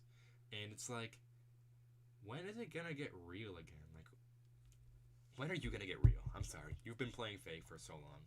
You've been letting your fans believe it's real. That's beautiful. Your song did something to my brain, like hype-wise. It was my Oppenheimer moment. I'm gonna be so for real. Barbenheimer was lit for movies. I'm kind of getting over movies because they're just not as good as they used to be. It's the truth. Let's be so for real with big ticket, big budget movies. The point is, my Barbenheimer was when Euphoria dropped. It says, I'm the biggest hater. Right? And you know, you can say it with your chest and not be afraid to just tell Drake, you fucking hate him. I am the biggest hater. So, back to this. I know I haven't really been marveling it, but this is it's Marvel. You know, it is a marvel to look at this, right? Because he's taking something so popular in the culture and saying, all right, let me inherit that, right? So with this Iceman narrative, I know I said this earlier, the whole thing with who that guy is as origins. The thing I haven't touched on is where he goes in his arc as a character. So, damn, they are dodging it altogether here. This pisses me off. The big thing that's not mentioned here, he's gay, okay? I don't know who's avoiding saying it online. This person asked a good question on Quora. Here we go. Fuck Reddit. Bobby Drake was with his girlfriend when he got... Right, so this person's saying he defended himself, his girlfriend left him, he became Iceman. I'm summarizing for the sake of your interest. This is where it matters. Eventually, Cyclops gets him to join the X-Men and he would have a lot of adventures. That's so cute. In an all-new issue 40, Jean Grey tells Bobby Drake that he is gay. She goes, You're gay. It's so fucking funny. That's funny. See, this is the womanizer in him, right? He admires it. He admires women, right? So much. I admire how hot you are. Bobby! What? What the fuck do you want from me? I'm Drake. What do you want? I'm Drake. Well, can you come over here? Please? And even she after that says, why do you say things like that? What? What are you talking about? About Magic's hotness? Because she is hot. Which, bro, shut up. No, I know. And believe me, she knows too. But I'm glad this is an older comic, but still is relevant to right now. But, you know... Bro, this is the funniest scene I've ever read in a fucking Marvel comic. Come on. This is the same fucking... Nothing. It's a shared silence. What's happening? Bobby, you're gay. Bro, if this is what follows with the narrative for Drake, I'm gonna laugh. And mark my fucking words.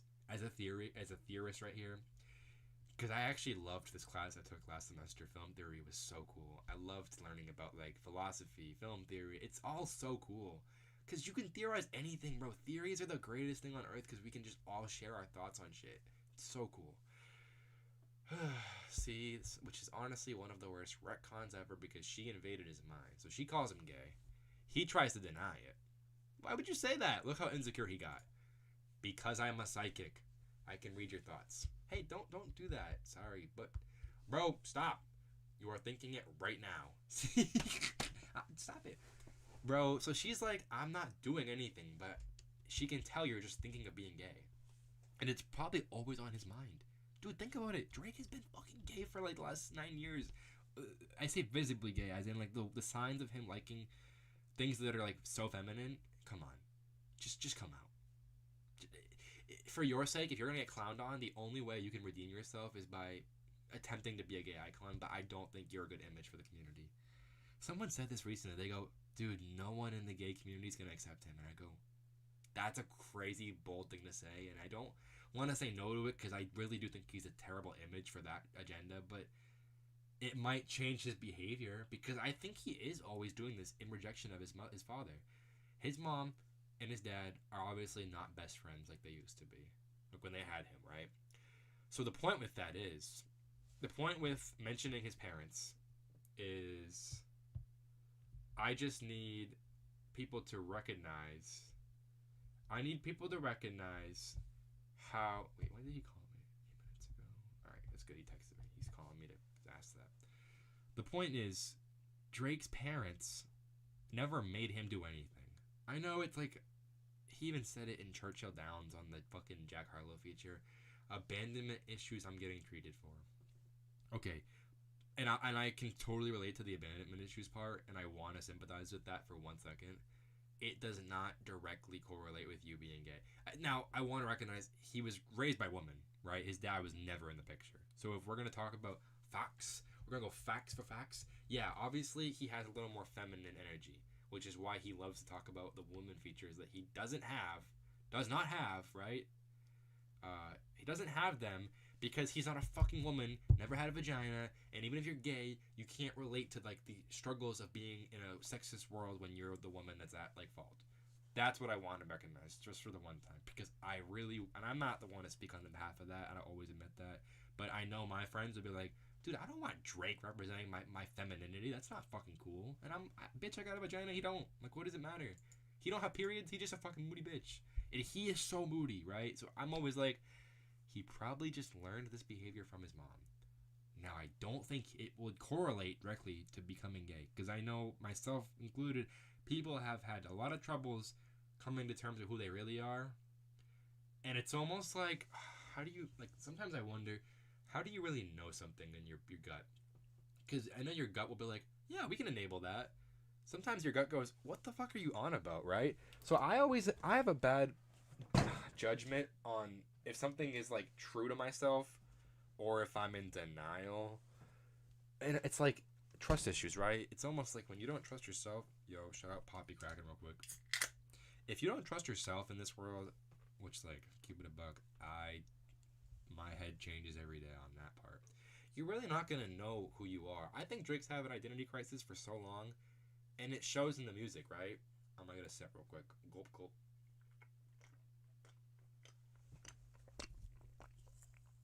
That shit was bussin'. I had to go slurp can. That was so good. Oof, dude. Anything flavored, carbonated, that's low calories, low sugar, you got me, bro. I'm a sucker for that shit. I'm sorry. I love a good slurp. Pause. So, back to the point, right? It's funny. It's funny because I don't think this will work in his favor if it does go down this rabbit hole. And I want to make a whole extensive video talking about this in detail. And I know people probably hate that I'm even talking about this right now because it's funny how many of his fans are already in denial about the concept of him possibly being gay. Which goes to show how hyper masculine his audience is. And I've always said that too. I go, this guy is never going to get his fan base to stick with him after being gay. Oh, there was a tweet today that came out, and I wanted to also discuss this after. The point was with this, I'm going to just capstone this too, but put a bookmark on it. His whole thing is that he accepts, his older self comes back and sees, where is the part? I wanted to remember the time traveling, but here we go. Here's what we know about him. This is a terrible capstone. Ugh, I wanted to ask the sexuality, but this isn't even answering that. This person is not addressing the big things in the room. So he goes back. He goes to the future, right? I wanted to kind of say this in the best of my terrible memory. I do cram a lot of shit in my head, but I still forget things. So let me try my best, right? Get this out of here. just to go to this little display of visualizers. So Drake, right? Drake is trying to be Iceman, meaning Iceman is this character that Drake sympathizes with. Drake honestly is not worshiping. He's idolizing this concept, which is so funny because it's like I know you relate to a character in the Marvel scene, but do you have to jump to conclusions that you're gay because of this? I know he did not come out yet. I know he did not. But he has been getting criticized for so long about the nails, being one of the girls, being sassy bitch energy. He literally is a sassy bitch. And it's like, well, I know Kendrick called him a master manipulator. He is. Let's not overshadow that. One more slurp for the one time.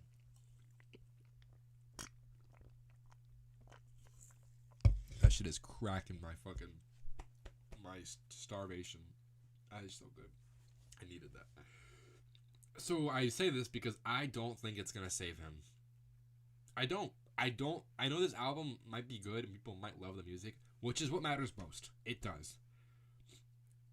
But the narrative that he might try to pull, I'm sorry. If you try coming out as gay to defend against them bullying you because you didn't want to address that when you were in like any other time of your life, what does that say about you? What does it say about you that like you might have known you were gay in some realm or capacity, but you didn't want to address that before you picked a fight with a fucking bully? And I say bully because everybody was a bully in that rap battle. That's just how battles go. There is a clear realm of bully nature. But it's also like, you went in the fucking ring. You wanted to get your head knocked off. Now that you got your ass whooped like a fucking Jake Paul wannabe, you're mad that you lost? Sore loser. Put some ice on it, right? Sore loser, put some ice on it. The kid did. Made 7 fucking thousand logos, I guess. This is insane. Look, his graphics team probably hated him going, can you do it like 600 different times? This is fucking hilarious. But being myself. What the hell are we, bro? Look at this. Look at this one right here. Being myself, my ass. And I know Drake is himself, and that's his brand, and people do admire that, and I do like that. I do like that. Like that's his shtick in some capacity. But I also think you're not Harry Styles, bitch. Which is funny because like, what did they say on? What's that song on the fucking Her Loss? I know what I'm thinking of. Business office. It's like track 2, right? Major distribution. Yep, I was right. So he goes like Bad Bunny numbers. It's a robbery. Like it was them just dressing. They make pop star money without the work of pop stars. Well, I guess that's debatable, but everything's debatable in this day and age. The point was, what is this? What, Drake? I have so many questions. So this is like in the clouds, right? We should probably just acknowledge that looks like it's in the clouds. There's mountains behind. People died in the cloud. So I actually can infer on this because I know these fucking lame YouTubers keep making bullshit theories, and they're really just making money off of the narrative that Drake like has put out there for you. But if you're not a hip hop fan, you don't know what you're talking about. I'm sorry. You can't even try to infer what this means. So if this is the clouds, right? Can we just be observant for like 5 seconds and give him some credit? Because I know this is all a lot, but it still matters to like anyone who does care about hip hop, even if he is a bad influence. Because he is that crazy stepdad who would give you fantasy at 5. So this is in the clouds. These are fucking rappers that die with CDs in them, so you can tell that they are dead. These are our clubs.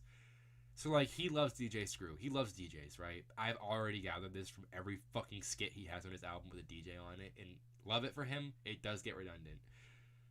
He had Sade as an appearance. That was crazy. How much did he pay Sade for a fucking 10-second line on his album for All the Dogs? That was funny. He had Snoop Dogg on there. Snoop Dogg's not dead. I want to clarify that. Neither is Sade. But this is, like, probably an inference of, oh, rest in peace to our DJs. And then this is obviously the apparent part of that. Save our clubs, whoever this woman is. And then, like, he just loves crazy graphic design. That guy behind is really cool. Closed club, yeah. So it's just like, that fucking beeping again. We're not doing this right now. I acknowledge it. So this is an ice rink. That's really cool. I really doubt he actually made an ice rink. I must be so for real. I wish he would do something as cool as that for a publicity, but... Oh my god, can this beeping stop, bro? It's only because I didn't plug it in. Maybe I should just actually go stomach and plug it in. Give me 20 seconds. I'm going to just stop the beeping for life by plugging that in because I know it's going to hit a third time right now while I'm walking up. I can't do this right now. Oof. Shut the fuck up. Stop beeping. Oh, this is pissing me off. Plug it in. Plug it in. Plug in. Make it in. Plug this bitch in the wall so it quiets down. Alright. That's done. Mind you, I've been on this tangent. Zero external stimulation. I have my lights on in my room, obviously, but there is nothing in here that's keeping me this engaged other than my desire to just talk about it. And I wish, that's why I think I need a fucking talk show, bro. I genuinely wish people cared as much as I do about, like, what this means to everybody that loves hip-hop, right? I'm gonna bring the mic over here. Oh, bro, I fucking plugged it in. We're gonna act like it's not here, and within maybe 2 minutes it will stop beeping because it's plugged in the wall now, so it has battery life now. It's good. Don't let it stress me out. So this is a rink. That's nothing to really observe. Maybe he's just trying to give more ice. It's kind of on the nose, but I guess that's not a bad thing. I don't know what that is, bro. Nobody's engaging with a picture blurrier than my 2005 Nokia phone. No. That's a dial. Okay, now we're getting somewhere. Dials. I'm guessing it'll be a club album. An album meant for you to still engage with it in a educational manner, but still acknowledge it's for the club. That's what I'm going to guess from this dial. Flipping the switch. He really does love clubs. I don't know how to feel about it. Iceman is Drake. See, I read something, Iceman is Aubrey Graham, but I guess that's the same. So he's acknowledging for once Aubrey Graham is fully Drake. These are all connected. It's not Drake is Iceman. Iceman is Drake. So this character that's fictional has been playing as Drake this whole time. Okay, we'll engage. Iceman, Drake, jewelry repair. Like, he loves jewelry, bro. He's got to be gay. I know rappers have always loved jewelry, but, like, there's something in that I think is implicitly a little more materialistic. And it's funny because if you want to go into detail on materialism as a rapper and, like, signs of status, it's kind of all gay. But we don't even have to go there. Like, let's be so for real. It's just funny. It's funny, right? So these are cute. I actually really like these graphics. I'm going to be so honest with you. I love little critters. I think these are really fun. And I don't know where in his creativity or his realm of team members did this come from, but more of this, please, because I think he has an eye for graphic design that he doesn't tap into enough because some of this shit's just straight out ugly. But some of this shit, as you see by this little date marker, the whole ice wall thing, some of it is meticulously planned out. Like, that whole thing, that's a person for scale. Dude, that shit was 3 people tall. Holy fuck. Well, wait, that's 36 feet. Wait, goddamn. Well, that's inches, sorry. So it was 3 feet? No, that's not 3 feet tall. Height. This doesn't add up, but it's not the point. That thing was not 36 inches. I'm pretty sure it was taller than that. It was fucking monumental. It was a monument. He made a temporary monument. He was pulling PR stunts like he's a fucking genius with them. It's remarkable. This design is really cool. This one too. This is probably my favorite page in the zine of graphics because I love something about like the old nostalgic theme park-ish shit like this, like symbol of joy that's not real. Like artificial joy is what I guess I would describe that as. It sounds so wrong, but it really is cool because it symbolizes the feeling of joy. This is a fucking sketch. I don't know. It looks like an evil little being. I would love to see more of whatever that looks like in it. But I love the color scheme, which is why I think this is definitely relevant to the color scheme of the album when it comes out. To support that, we have this beautiful... he is a big fan of airbrush graphics. This is really cool. I love this a lot, too. Nothing to analyze there, though. It's just kind of clouds. I guess the clouds is a recurring theme, but, like, pressure makes diamonds. I don't know. We're pulling at fucking straws now, right? Aren't we always? It's all... Can you look this deep into it? You can always do that, but... Wait a fucking minute. So if that's Canada, Ontario, 11, the 6 is intentionally fucked up. Don't know what that represents. I see flowers. This looks like it's supposed to be like maybe a dollar symbol or like a belt buckle, perhaps. That's my first guess, just based on the insignia. It's cool. Next, freeze the world, man. Freeze the fucking world. This is where I think all the comic shit comes into play, because we as a culture of hip hop and fan base that consumes this. What do you take of this when he's actually enabling what you've been asking him to do all this time, right?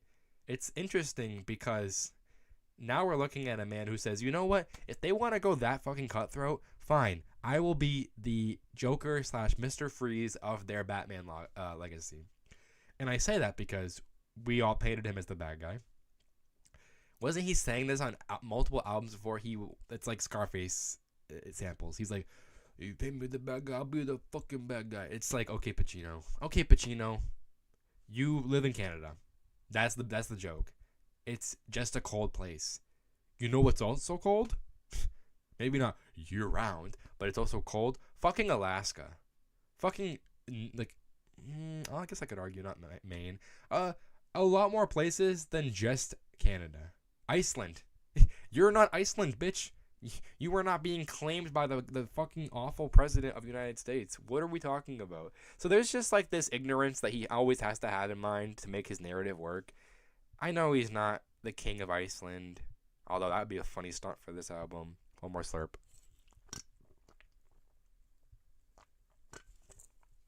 That was good. That shit hits. I don't know what it is, what they put in that stuff, but I like it. So I think I have a theory with this. If you want to go literal, and trust me, this man loves to go double triple entendres that he made fun of Kendrick for. He does the same shit, so it's hypocritical. Kendrick, I love you. I'm glad you didn't do this much to make an album rollout, because you didn't need to at that point. I don't love how the battle became the rollout, but also he did surprise drop it. So I guess we never knew for a fact there would be a new album. We just really had enough conclusions to assume. The point is, there really is two sides of this coin that I want to recognize and not just say heads or tails. Kendrick decided to do no rollout, right? We love that about him. We love that Kendrick just didn't need that because he was just on top of the fucking legacy of hip-hop right then and there. 2024 was amazing. Chromacopia was a week before. Chromacopia was a month before. So Tyler slid in the fucking crack right before Kendrick dropped. And I'm so glad Tyler had a moment and then Kendrick had a moment. And West Coast culture that year was just on fucking top. Not to mention Brat Summer was insane. We had Chappell Roan being absolute top of the world pop star that's like a gay icon as well. There's just so much that like I wish people remembered in a positive tone of that year, and we probably do in hindsight, but we don't seem to not talk about that as much as we talk about the aftermath. And I wish we'd go back to being, I guess you're not present, but I think there's a presence with nostalgia and yearning for the past. If you're gonna yearn for the past, please yearn for the person that you remember that life bringing you, like that version of yourself. Don't yearn for it as a 24-year-old man missing 20 years old. Yearn for it as, oh, I miss when Brat Summer came out. That was a moment. Remember? That is a timestamp on my lifeline. My lifetime in this world was timestamped by Brat, Chappell Roan, and the fucking two grown men throwing hands like it's the fucking playground. That shit was so fun. Because for once, the pop girls had fun, and the guys were just being children again. Like, it was kind of beautiful in this weird way. I think there's something about that had innocence to it, even though it was obviously full of hatred. It's just like there is innocence to being so hateful that you're just back to your like core fuck you self, and I think that was so cool. So back to this, freeze the world.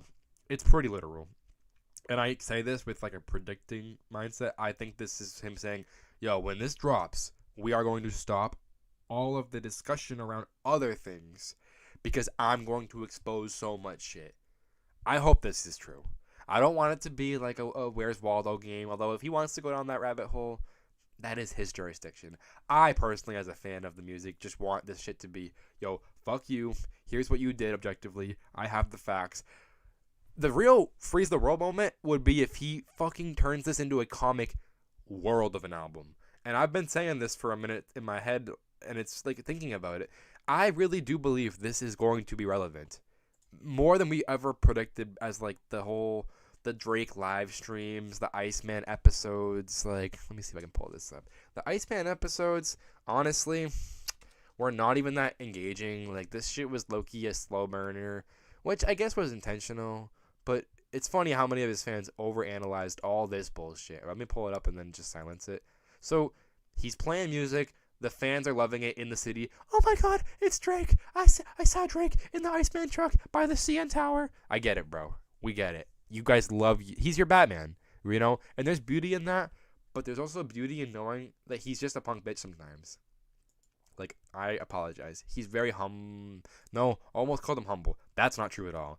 He's very giving out to outwardly to people who like need it probably more than he does sometimes, but he's selective. Because if he really wanted to like be that man, he would put way more of his money into fixing the city of Toronto, like say homeless population or infrastructure. Or stop fucking building ice sculptures like you're a goddamn Olaf and go out there and change the goddamn infrastructure of your government, you know? He's like, well, that's not my place. Girl, you are best friends with the Mayor Wu. I think it's Mayor Wu. Not Wu. But you are best friends with your governor and the mayor. I think she's the mayor. You need to just start being more part of the infrastructure and not publicity stunts. Because you know what I learned recently, and it pissed me off.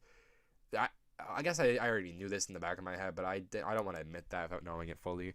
That whole ice sculpture thing was plotted on. Not meaning it was just planned. Obviously, it was planned. What I mean is that this is crazy how many links they went to for this. Like, this is the footage of the What Did I Miss video.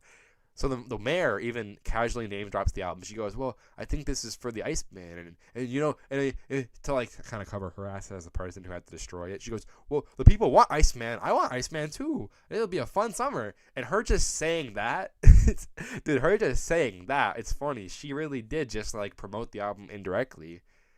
But it's like, I don't know, man. Freeze the world. We'll see what happens. I think he's going to go full comic strip with this album, World. I think there will be a zine/comic for it, and that will get so many sales up. I promise you, he wants these sales to be fucking astronomical. If he wanted to be the humble man, he wouldn't bring money into the picture, but he needs this record to sell. So the album's going to probably have like maybe a week before a mega pre-order with a fucking Iceman comic, which is what I do want as a fan. I want the Iceman comic. I want that to be real. I don't want a copy of like Marvel bullshit. I want the story to match the exact same music we're already seeing. This is a cool design. I like that. The hair is kind of meh. That's not really a Drake hair, but whatever. Skull's cool. It's a nice design. His graphics team is fucking nuts. He kind of does take notes. Oh, see, Iceman performed by Aubrey Graham. So it's him at the club. He was recording in the club, bro. I'm crying. Recording your album in the club is just such a goofy sight. Cause what is this supposed to imply? Why is there ice on the fucking ceiling? I don't even know any. Oh wait, Area 29, isn't that an icy club? Hold the fucking phone.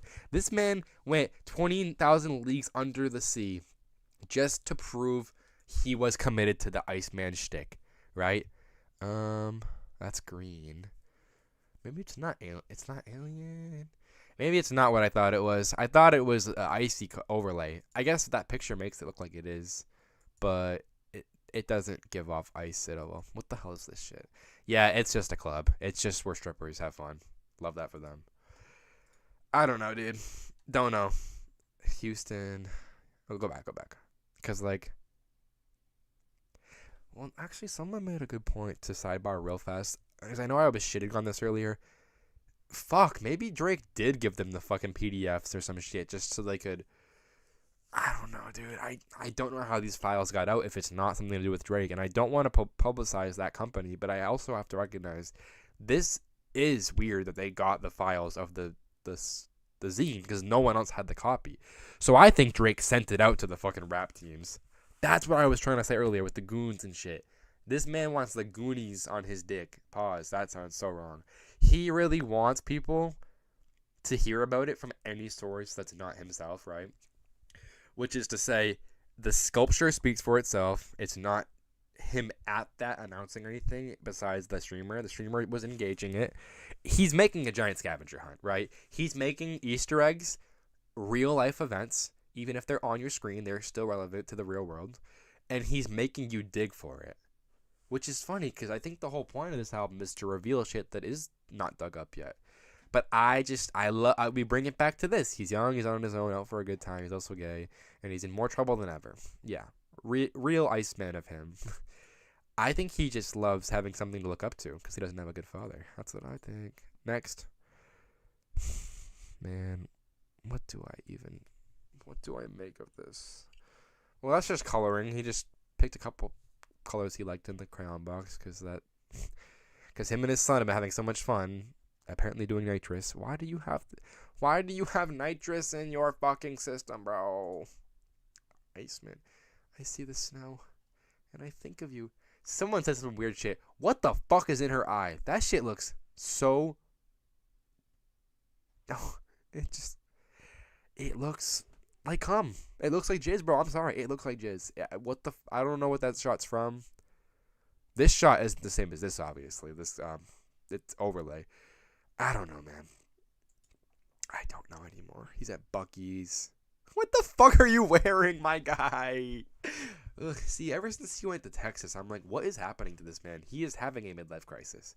And that's always been the narrative. That Drake was having so many midlife crises that he just couldn't... I don't even know, bro. I don't know. This is elaborate, though. This shit...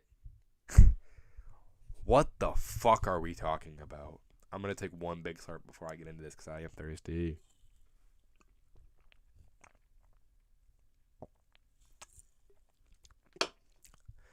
My fucking guy. What the fuck in the matrix of over-obsession and articulation are we looking at here? Let me try to zoom in some more real fast. Put this down for a sec. Okay. Now we're in full range. Oh my, is that it? Bro, not the Trump and the kooky. What the fuck is Trump doing? Okay, I'm seeing a lot of theories within a one singular picture of images. Trying to connect dots, which is so funny because that's just not at all how... You cannot connect this to Trump. That's not at all true. You cannot connect Biggie, of all people, to Trump. That's fucking stretching it at best. You cannot compare a dead Tupac, Biggie and Tupac, to whatever he thinks is at the end of this rainbow. God damn, he is so... This is a madman. Something about this just feels so deranged. Because this is trying to correlate the way Biggie looks in these pictures. Eventually, different tattoos turn into Trump at the bottom. I'm seeing like positives and negatives. Have we noticed this? There's a lot of positives to these guys, and then negatives and such, and crossing out shit. Like that looks like it's positive and negative. That's what I'm seeing. Plus and see, I'm overanalyzing this because this just gives me a fucking headache to look at. Next, not engaging with that because I don't even know what you're trying to claim off this. That Iceman. Okay, we get it. I think I got that.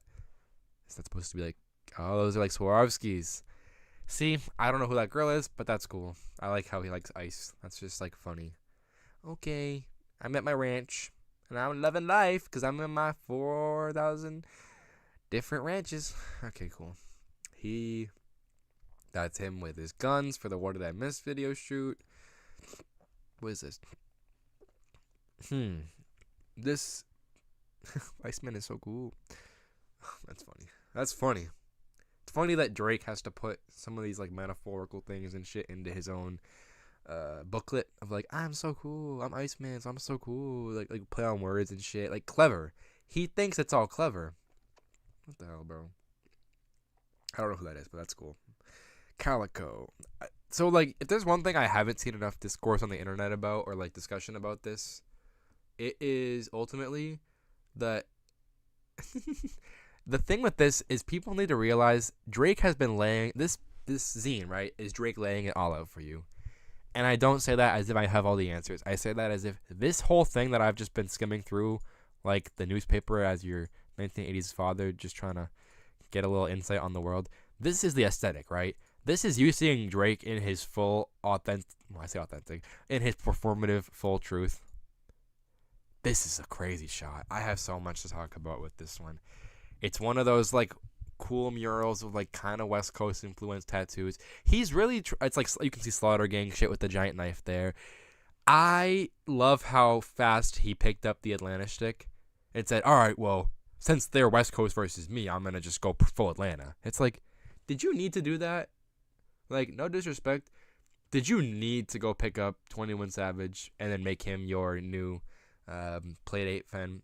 It just, and I know I'm gonna get like a fucking ransom letter in my mailbox just for saying that statement alone. But the fact of the matter is, these guys, it's a dick swinging contest. And I know they're both good in their own rights, but I don't understand what it is about them that has to always come at the culture that already existed. Like, how is 21 Savage impacting positively his culture? I've always asked this.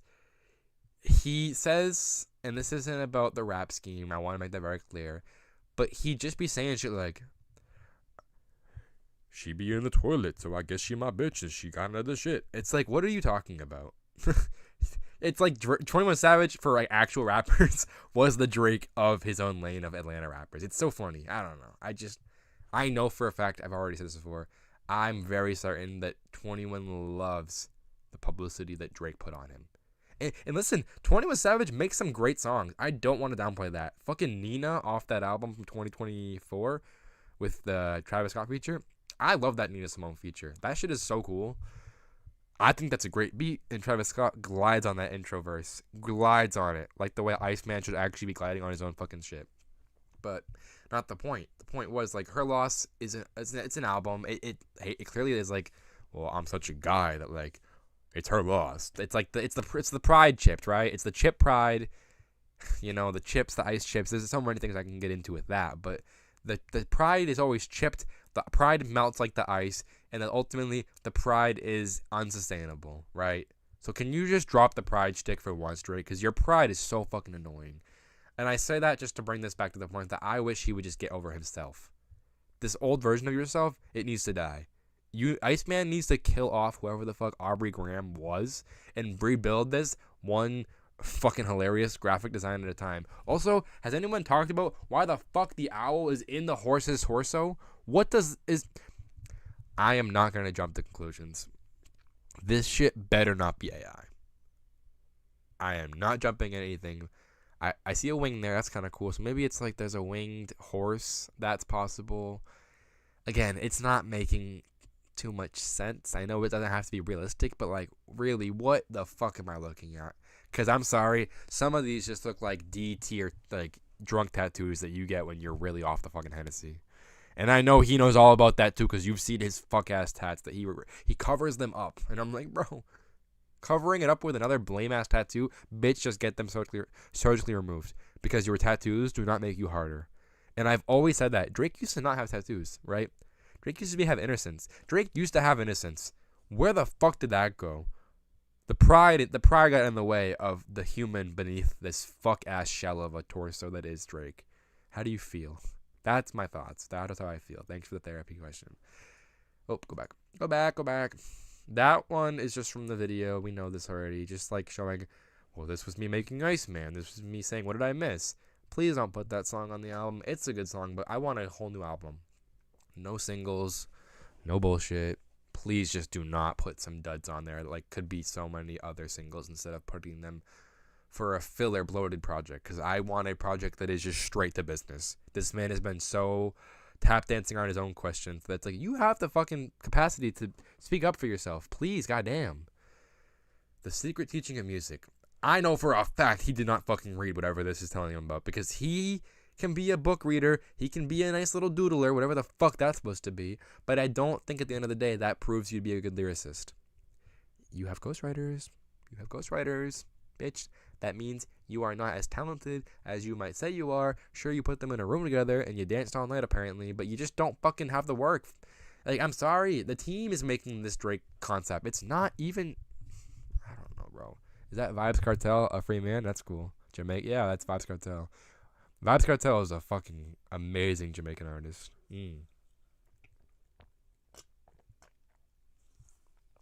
This shit's getting crazy. It's not the end. That's a lie. That's just probably for the narrative of, oh, well, this is the end of the Drake era. This is now Iceman era. I'm just Iceman now. I'm very shocked he has not rebranded everything on his social medias to becoming or social medias and his like Spotify and streaming pages into I am just Iceman. I'm not Drake is now just turned into Iceman. Now he might do that. I'm probably putting that in the air now. He might just change it fully into Drake is Iceman. Or Iceman is Drake, right? Because if Iceman was playing Drake, which is what I've always kind of argued from this angle about what Iceman is supposed to be for him, think about this for a second. Think about what this goddamn implies. This implies that obviously, this man wants to become something bigger than himself. Have we not seen that through the art? Because I think, and I've talked to my friends about what we think Drake exists as today, and it's just like, it's so interesting to know that Drake wants to rebrand himself every fucking 2 days, and it's like, can you just be yourself? And I know the argument from him and his fans and his everyone is like, he is being himself. Bitch, I'm sorry. That means you are so non-committal to everything in your life, and you're not doing it from a Tyler angle, because Tyler was being himself, and there was a through line between all the projects that was like, he still acts like the character that we know him to be in his own true form. Drake is a fucking chameleon, and I don't even dislike, chameleons. I dislike how non-committal he is. That's that same picture as earlier. I like this design. I don't know what the Coliseum is for. Maybe he's building a theme park. Unironically, holy shit, did we just crack the code? Look at this real quick. This is a real thing in the DC comic land, and I want to address this, because what are we seeing here? Look at this. Well, this is a Lego set. Comics. This is Joker's Funland. Go back. Jokerland. I need this to work for me. My computer's saying, fuck you, bitch. Here we go. Boom. Bumbleclut. So here you go, right? That, if you load in a minute, Joker's Funland. Guys, when I said this on this title, I was not dick riding or making shit up for streams. He is becoming the fucking Joker. It's not even a joke anymore, like, to be literal. He is trying to become Joker. Are we not seeing the correlations, the big faces blowing? You could say he wants to be Mr. Freeze, but I'm sorry, that's not even his goal. He wants to become vilified. He actually likes it more when he is vilified. That's a really cool Lego set, sidebar. I just wish, if you're going to be the bad guy, because like that's what he kind of was implying with the whole shtick on For All the Dogs. If you want to make me the bad guy, make me the bad guy. Okay, we do. We think you are the bad guy, which means he will always scold you, even when we do engage with your antics, right? Because if there's one thing being a DC Comics fan kid taught me growing up, this shit is so badass because we know that Joker never wins. He might get a couple good hits on Kendrick, aka Batman in this instance, but I'm sorry. There's no way in hell. This is a cool sketch. There's no way in hell Joker wins this fucking match. And the more I realized it, he's not even trying. Bro, like, holy shit, that's really crazy. He's not trying. Oh, that's a crazy entrance. He is not trying to win. This is a great example with the Six Flags inference. So, take this for example, right? This is a theme park. Theming is a common trend in Drake's career. He is a theming man. He wants to rebrand. He wants theming everything. There's a brand identity that changes every time he makes a new project, right? I would argue there is. He really does rebrand himself so much that he has to have like borderline personality disorder. And it's not even like that doesn't correlate. Obviously, those don't correlate directly. But the way he just isn't sticking to anything in his fucking realm makes me wonder, is he actually psychotic? Is he the one trying to get into Kendrick's head? Because I'm not kidding when I mentioned the comics thing. I do think this is DC shit. I think this was all planned. Since the loss, let's keep it a buck. Since the loss of the battle, I don't think it was planned before. I don't. I think he really wanted to win that, and there was no fucking way in hell he was going to outsmart Kendrick. Now, outsmart him is a strong word, because I really mean to say all this with the correlation of like Joker's Funland, and I love DC. That's why I did love Six Flags growing up. This shit is so cool. Man, I'm not even being dramatic when I say this is what I think he wanted. He wanted to become I want you to kill the Batman. He wanted to become the bad guy, bro. Because, like, what happens if Drake wins, right? Nothing changes. Can we be so honest? We knew he wasn't going to win the battle. And I think everybody is starting to come to terms with this. It was never about winning. It was a publicity stunt, which is what we know Drake fucking does best, right? So the more I look at this, the more I go, holy fuck. It was never about the stadiums being filled with the winner of the Drake battle. And, like, it's funny how he gets into antics on the fucking pages here. I think it was about this. I think it was about becoming the Joker. And it's like, I know he's using Iceman as a phrasing and a title, whatever. It doesn't matter. You know why? Because this is the comic book shit he always wanted to start. I promise you, by using Iceman, yes, it's a Marvel title, but the truth is, he's going full DC right now. This shit is crazy. Can you fucking turn the page? Thank you. Okay, so that's at a dinner with a bunch of men. That's some mob shit, obviously, based on all the ice I see around in the blur and all these nice looking gents that are eating some good food. It's disorienting. And I think that's on purpose. I think that looks like it's not. I really don't think that's Frank. I don't think it's P&D. I want it to be P&D, but like the hair or beanie, whatever the fuck you're wearing on your head, that doesn't read like any of the guys I know. So I don't know who that is. I think it's purposely blurry so you can infer, but you can't decide. Okay, well, him and his all naturals. Dude, so will you be my girlfriend? I'm reading. Dude, this is what he wants more than he wants an actual wife. He wants someone to be a companion, a arm. What do you call that? Like on his arm.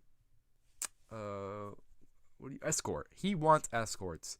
He is the kid who never had friends growing up. I'm sorry, it's true. And the reason I can say that with my chest out is because I do relate to some of this stuff of like, well, you want people to care about you, but you also just want companionship more than you need like a partner, right? And that's an opinion that I guess I'm projecting onto him, so I can't assume. Shout out Celtics. Shout out Escobar. Free my boy. He's dead. Question mark? Well, anywho, the thing was, man, this is his fucking mom with some baddie. Like, what the hell? Girl, I don't even know what to say anymore. I don't, because my theory stands. I think he's gonna come out as gay. This doesn't matter if you're gay. The shit you have in your house, the briefcase over there, the fucking hot sauce, a couple Tito's in the bag, Sprite. It looks like Sprite. It doesn't matter if you're gay. You can be a gay druggie. You can definitely. That's exactly what I think he is, bro. He's just a gay junkie that won't admit he like has a substance abuse problem, and it's not to be insulting. It's to just state what I see off of the context clues, and I am someone who lives for context. Is that? Who's on that arm? I don't really know any of his tattoos, but I know this is an eyesore because it's like text over an owl. It's like, bro, pick one or the other. That's just fucking ugly. I'm sorry. And he's like, well, I wanted to go spend time with my family and figure shit out in the fucking Texas area. Did you? Is that how you feel, so Anthony Soprano? He has a Sopranos complex. He thinks he runs the mob. He always wanted ownership. He has a control complex. As someone who openly has a control complex, this man has a control complex. He wants to run the show so bad. It's actually insane. Owls create snow angels imprints while hunting. This is some bad handwriting. In hunting in winter when they swoop down to catch mice or squirrels. Yeah, okay. Is that supposed to be you, bitch? See, this is where it gets so trippy because Iceman don't have wings. Iceman does fly, though. I think I made that clear in this little shot. He can ride ice. Cool. Glide on the ice, Drake. But this kind of gives off, like, Batman imagery. Like, oh, I'm an owl, but I'm Owlman. It's like, what the fuck are we talking about? You're not... It's like... Let me just say this in 1 second. You know what mice or squirrels are? Rodents. You know what's also a rodent? A rat. And that's where I think he's trying to symbolize the whole battle thing again. And that's been apparent for a fucking 5+ years. I really do think some people died after that battle. And that's the scariest part of this whole thing is who the fuck got murdered because of this whole battle bringing shit to light. that now the whole world talks about at someone's expense, right? That looks like a caveman kind of deal. That's kind of interesting. That looks like a block of ice. So he's huddling over the block of ice, maybe. Kind of actually exactly what it looks like. This is, well, he's materialistic. That's why I think Drake's gay more than anything. That man is such a materialistic femboy. He's a femboy. Can we be so fucking for real? Actually gonna be really fucking crazy. This is the craziest shit if we're talking about context clues that people were piecing together this week on the internet. Because I have been following this like a fucking journalistic hawk. I love this shit. Remember, you are dust. So that's Lucien Grange. That's Lucien Grange. Which I think he owns. I want to say he owns Universal. Lucien. Hold on. We gotta figure this out before I make something that's not true. He served as is he still? The CEO of Universal Music Group. This man. Ugh, oh my fucking god. Kanye has been talking about this off the rails for so long that I'm starting to actually consider this might be true. He's a CEO, which means we're already supposed to hate him. Let's be so fucking for real. And because I don't think he has anybody's best interest in mind. Who is this fuck? Is that his son? Oh, that's not Samantha Berg. I don't know, man. I don't know how to feel. This is just, like, I want someone to be very clear right now. I want to make something very clear with this man on my screen. Oh my god. Ugh. Too much. That's his old version. The music industry is disgusting. Okay, I said it. I think everyone hates it. Indie artists get praised for their bold desire to make less money, to be more artistic, and not have restrictions, because money does get in the way of everything these days. And I'm glad Tyler was always pretty vocal on his problems with the world and not getting in trouble for his opinions. This man is not cool. This man is not fucking cool. This man might actually have mob ties too. And not to connect him to Drake, but this is what Drake wanted to imply with this situation. Now, we know he lost the fucking lawsuit. It looks really embarrassing. Do we know the government and the law are always accurate? No, we do not. Okay? Let's just be so for real, dude. This is the shit that they don't... the fucking screenshot up there with the little, that's the Apple icon. I don't know why he felt the need to share that either. So, this is funny because... I guess just like another layer of CEOism. I really think... I would love to have a class where we can, as a seminar, there should be a seminar in college where you can just talk about something you're so passionate about, and not just public speaking. I mean, like, this is the shit we should be allowed to spend an hour lecturing a class on. That should be a final. Teaching a class, but without it being, I guess higher ed is that, but I don't know. I just really fucking love this shit. And the more I think about this, the more I might actually consider going into higher ed just to be a hip-hop professor, because this shit is so fucking fascinating to me, and I want people to care. I think you should care about this, because what is this message trying to send right here in this picture? A lot of things, but I really do think that, like, okay, so Dre is high-fiving Lucien Grange. Lucien Grange, CEO of UMG, what does that implicate? A lot of things. I mean, I love Dre, so I'm not going to disrespect anybody in this picture, but I think Lucien Grange is fucked up. That's all I'm going to say. And then we go from that imagery to Carmella. Holy fucking yonkers, bro. Can we just address that in the room? That girl needs that girl might bust out of the seams, which is fucking crazy. So what he loves treating a girl right. He has like a Sopranos complex. He wants to be the mobster man, which is why Drake got involved with mobs. He has gang affiliations. If you don't believe that, I'm not explaining it. Look it up. Tentacion was, most likely killed, by Drake. I've already looked into that. It's pretty apparent that some shit went down with that whole situation. It's actually sketchy. I'm not definitive on it. I'm not 100% confirmed, fully believed. I don't know what happened that year, but something fucked up happened with the culture when Tentacion died and Drake got so big off the fucking paying for Spotify everywhere to be streaming his face on every single playlist. I'm like, bro, are we fucking serious? Why is Drake's face on the top country charts? Like, that doesn't... No correlation, no real need for that. It's like billboards. Are we really putting our face on playlist as a billboard replacement? That just seems lame. Billboards used to mean something, and that's why I said Tyler still knows how to do it right. Tyler's awesome. Just putting that out there. That's why I'm so glad I've always looked up to him and not a fucking Drake complexion, because then I would be a hyper masculine loser. Because I'm sorry, the ones who talk about this shit on the Reddit pages, you're really not beating the basement mom allegations. Like, it's fucked up. Back to this. Tangent over. He loves mob ties. He loves treating women right. He loves being their fucking cash cow. Have you noticed that? That man loves treating women to a fucking good time. Now, is that great? Debatable. It's not, but it's debatable, because I say this. If a woman is having the nicest night of her life via a Drake bill, is that a bad thing? Ask the woman, not me. This is funny because the whole "we're watching you" thing in that stream, I don't even remember the whole thing. I have to revisit the podcast. I don't remember the whole thing because there was so much bullshit happening in those streams that I was like, what is he what is he trying to say without saying it? And I get it. Be cryptic. Be weird. Be a little mysterious. Like, this guy loves mysterious shit. When he lost to Igor, fucking loser. DJ Khaled's a fucking loser too, because he just dick rode Drake. He really did just dick ride Drake until he got sick of him, because look what happened that year.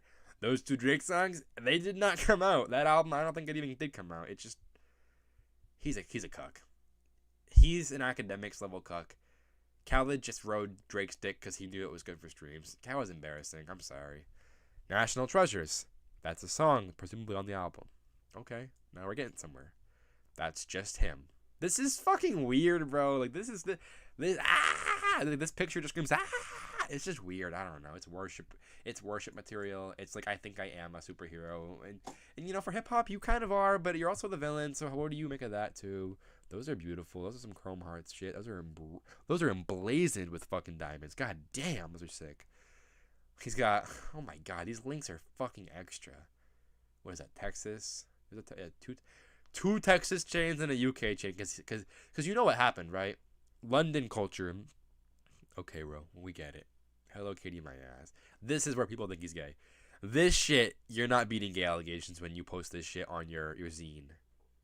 But that's the shit that drives him wild, clearly, is when a woman like stunts their eyes, and he's just a feminine energy. He's a really big feminista because he spends thousands of dollars on them. Okay, bro, sure. Why don't you ask the greater majority of women what they think of Drake?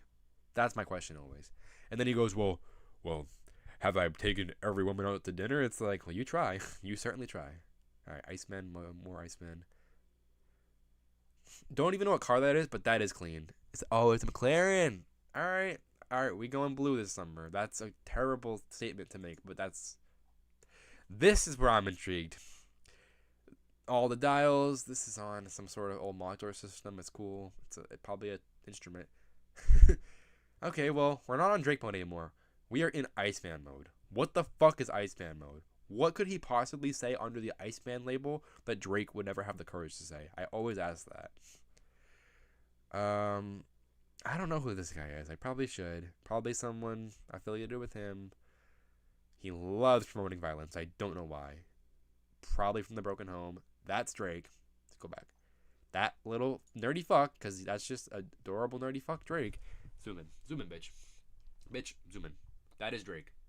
I can already tell you with my fucking chest out. That is Drizzy Drake. Alright? This whole thing. It's probably his friends when he was playing for. Is that High Park? Oh, what an innocent childhood with the broken home that he had. Because I'm always like, it's just weird to feel bad for Drake anyway, knowing what he has been lucky to experience. Even if it comes at a price, which I know fame comes at a price. That's why I would never be famous. I just talked to the echo chamber about my opinion, and then maybe like 2 of my friends listen to it. That's lit. That's what I want. I want to have echo chamber discussions, and not for... I'm sorry, I don't even do this shit for engagement. I don't care. I love talking about it with people online, because discourse isn't that bad if it's not heated rivalry. Literally. That's another Ice reference. But Iceman here, right? Casper the Rich. Well, that's Richie Rich. That's Richie Rich right there, if you didn't know. That's Casper the Ghost. This is Iceman. He loves this emblazoned media. He clearly loves studying old media. Like, I've noticed that him meeting his team, he really does go deep on these like visuals from the 60s and 50s and old comics and strips. Now, again, what does that matter? I don't fucking know anymore. I don't even know what Drake's trying to say. That's why I'm like, I'm not mad at him. I know I sound mad at him. I just wish he would commit to one thing. And I think this is the closest thing we're ever gonna get. A woman with 6 martinis. That's kind of funny. That's also true. I think this is the closest thing we're gonna get to a defined, honed in, laser focused Drake. So we need to just like take that as it is when it does release eventually, because the fact of the matter is, it's actually absurd how much shit he's dropped in this like 70-page booklet for us to just like nibble on. You know, we're little mice.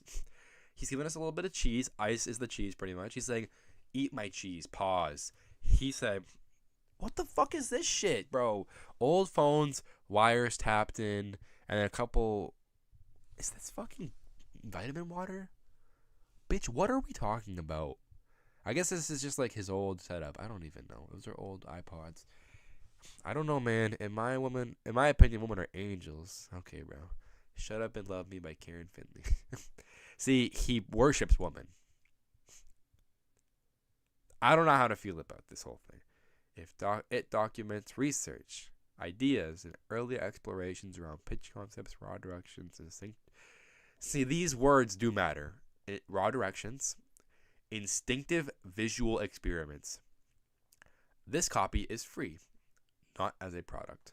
I think that's the last page. That's someone's family with bathing ape on. Maybe that's Sexy Red. That might unironically be Sexy Red. Is that the end? That's the last page. Man, what the so, like, the thing I want to emphasize from the whole read through, I'm going to just skim through as I talk and not analyze the pages anymore, is look at this way, right? So this whole thing is a PR stunt. Drake is the PR genius. He gets people, even if you're not related to him, you're talking about him. He fucking won just by us engaging with this media, us meeting anyone who likes music enough to talk about this. I am a journalistic fiend. There's nothing more in my life that I dig into beyond hip hop and like the depths and layers we want to talk about it because we love it so much. And when the songs come out, oh my god, we're never gonna hear the end of this fucking cycle. And is that a bad thing? We'll talk on May 15th. But I'm observing as we look into all this media. He does study a lot of shit. He meaning again others with him obviously because he's not alone. He didn't make these graphics. I want to make that very clear. Drake don't make the graphics. Drake makes the songs. And Drake puts the money into the graphics, okay? So somebody on his team is like, all right, you want a picture of Iceman Arena? Bet you got that. You want a picture of saving our clubs with the dead people in the sky? And you being what looks like a fucking old Robert? Bet you got that. You want 10,000 okay but not amazing logos? Sure, bro, whatever the fuck. You pay me enough that I can't even question it. And I know for a fact his team was just like, damn, this guy is actually trying hard for once. I love this. Because, like, dude, his team must be geniuses to make all of this part of the antics, right? And the media does matter because what are we engaging with it through? A media. The internet is the media hub. You know, if I go to his Instagram real quick, hold on. What's Champagne Poppy? Shit. Drake IG. If I go to his Instagram, he has 3 posts. Here we go. Let's go to this. 3 posts on the top. And these all, I think in their own way, as some crossword bullshit, speak to what he's talking. I am Fireman. I am Earthman. This shit was frying me. And they made one with Tyler eventually. This shit was good comments. This is what interaction pages. This is like when. This is exactly when you were a kid in school and we had little forums and stuff. Things that we could, like Socratic seminars and bullshit. This is what that feels like. And I fucking love how dumb the internet is sometimes. Because we are all just so stupid at this point. So yeah, make sure you answer him on that first ring. Okay, sassy bitch. Please stop mistaking chat for fact. I like this comment because it's kind of accurate. I'm 14 and this is deep. Why is it that he's the one talking about this? Why is he telling us to stop thinking that chats are facts? You bitch, you engage with the streamers. You are a hypocrite. Hypocritive at best. Reels for reality. I mean, he's telling fans to stop thinking shit's accurate. That's true. We need to get off the phone. And that's why he put the fucking ice statue out there. It didn't really get people off the devices, but it definitely got more of, like, human touch, which Dude, if you can afford it, always put a human touch aspect into it. When Travis did, oh my god, bring this shit back. I was so hyped that summer, and I wasn't even there. I was working at the fucking zoo. When Travis did the Utopia statues, this shit was fucking amazing. It was out in like Utopia, Houston. So I think for once, let's go down to here. I've typed in Travis. I think I'll find it. Here we go. Those are like the statues, but let's put them Travis. Travis Scott. I can't type. When Travis did these statues out in like Houston, God fucking damn was this awesome. Because Travis has a team behind him saying, yo, my guy, if you just put this statue out playing the music, people will inevitably want to be engaged with it and possibly drive out there to see it from far away. That's cool. Okay? That's fucking amazing that you paid people money to build sculptures and statues and do the same shit that like our ancestors did. Because what the fuck you mean we lost the touch with what like we used to symbolize as cool icons? What the hell? Why is there a Travis Scott?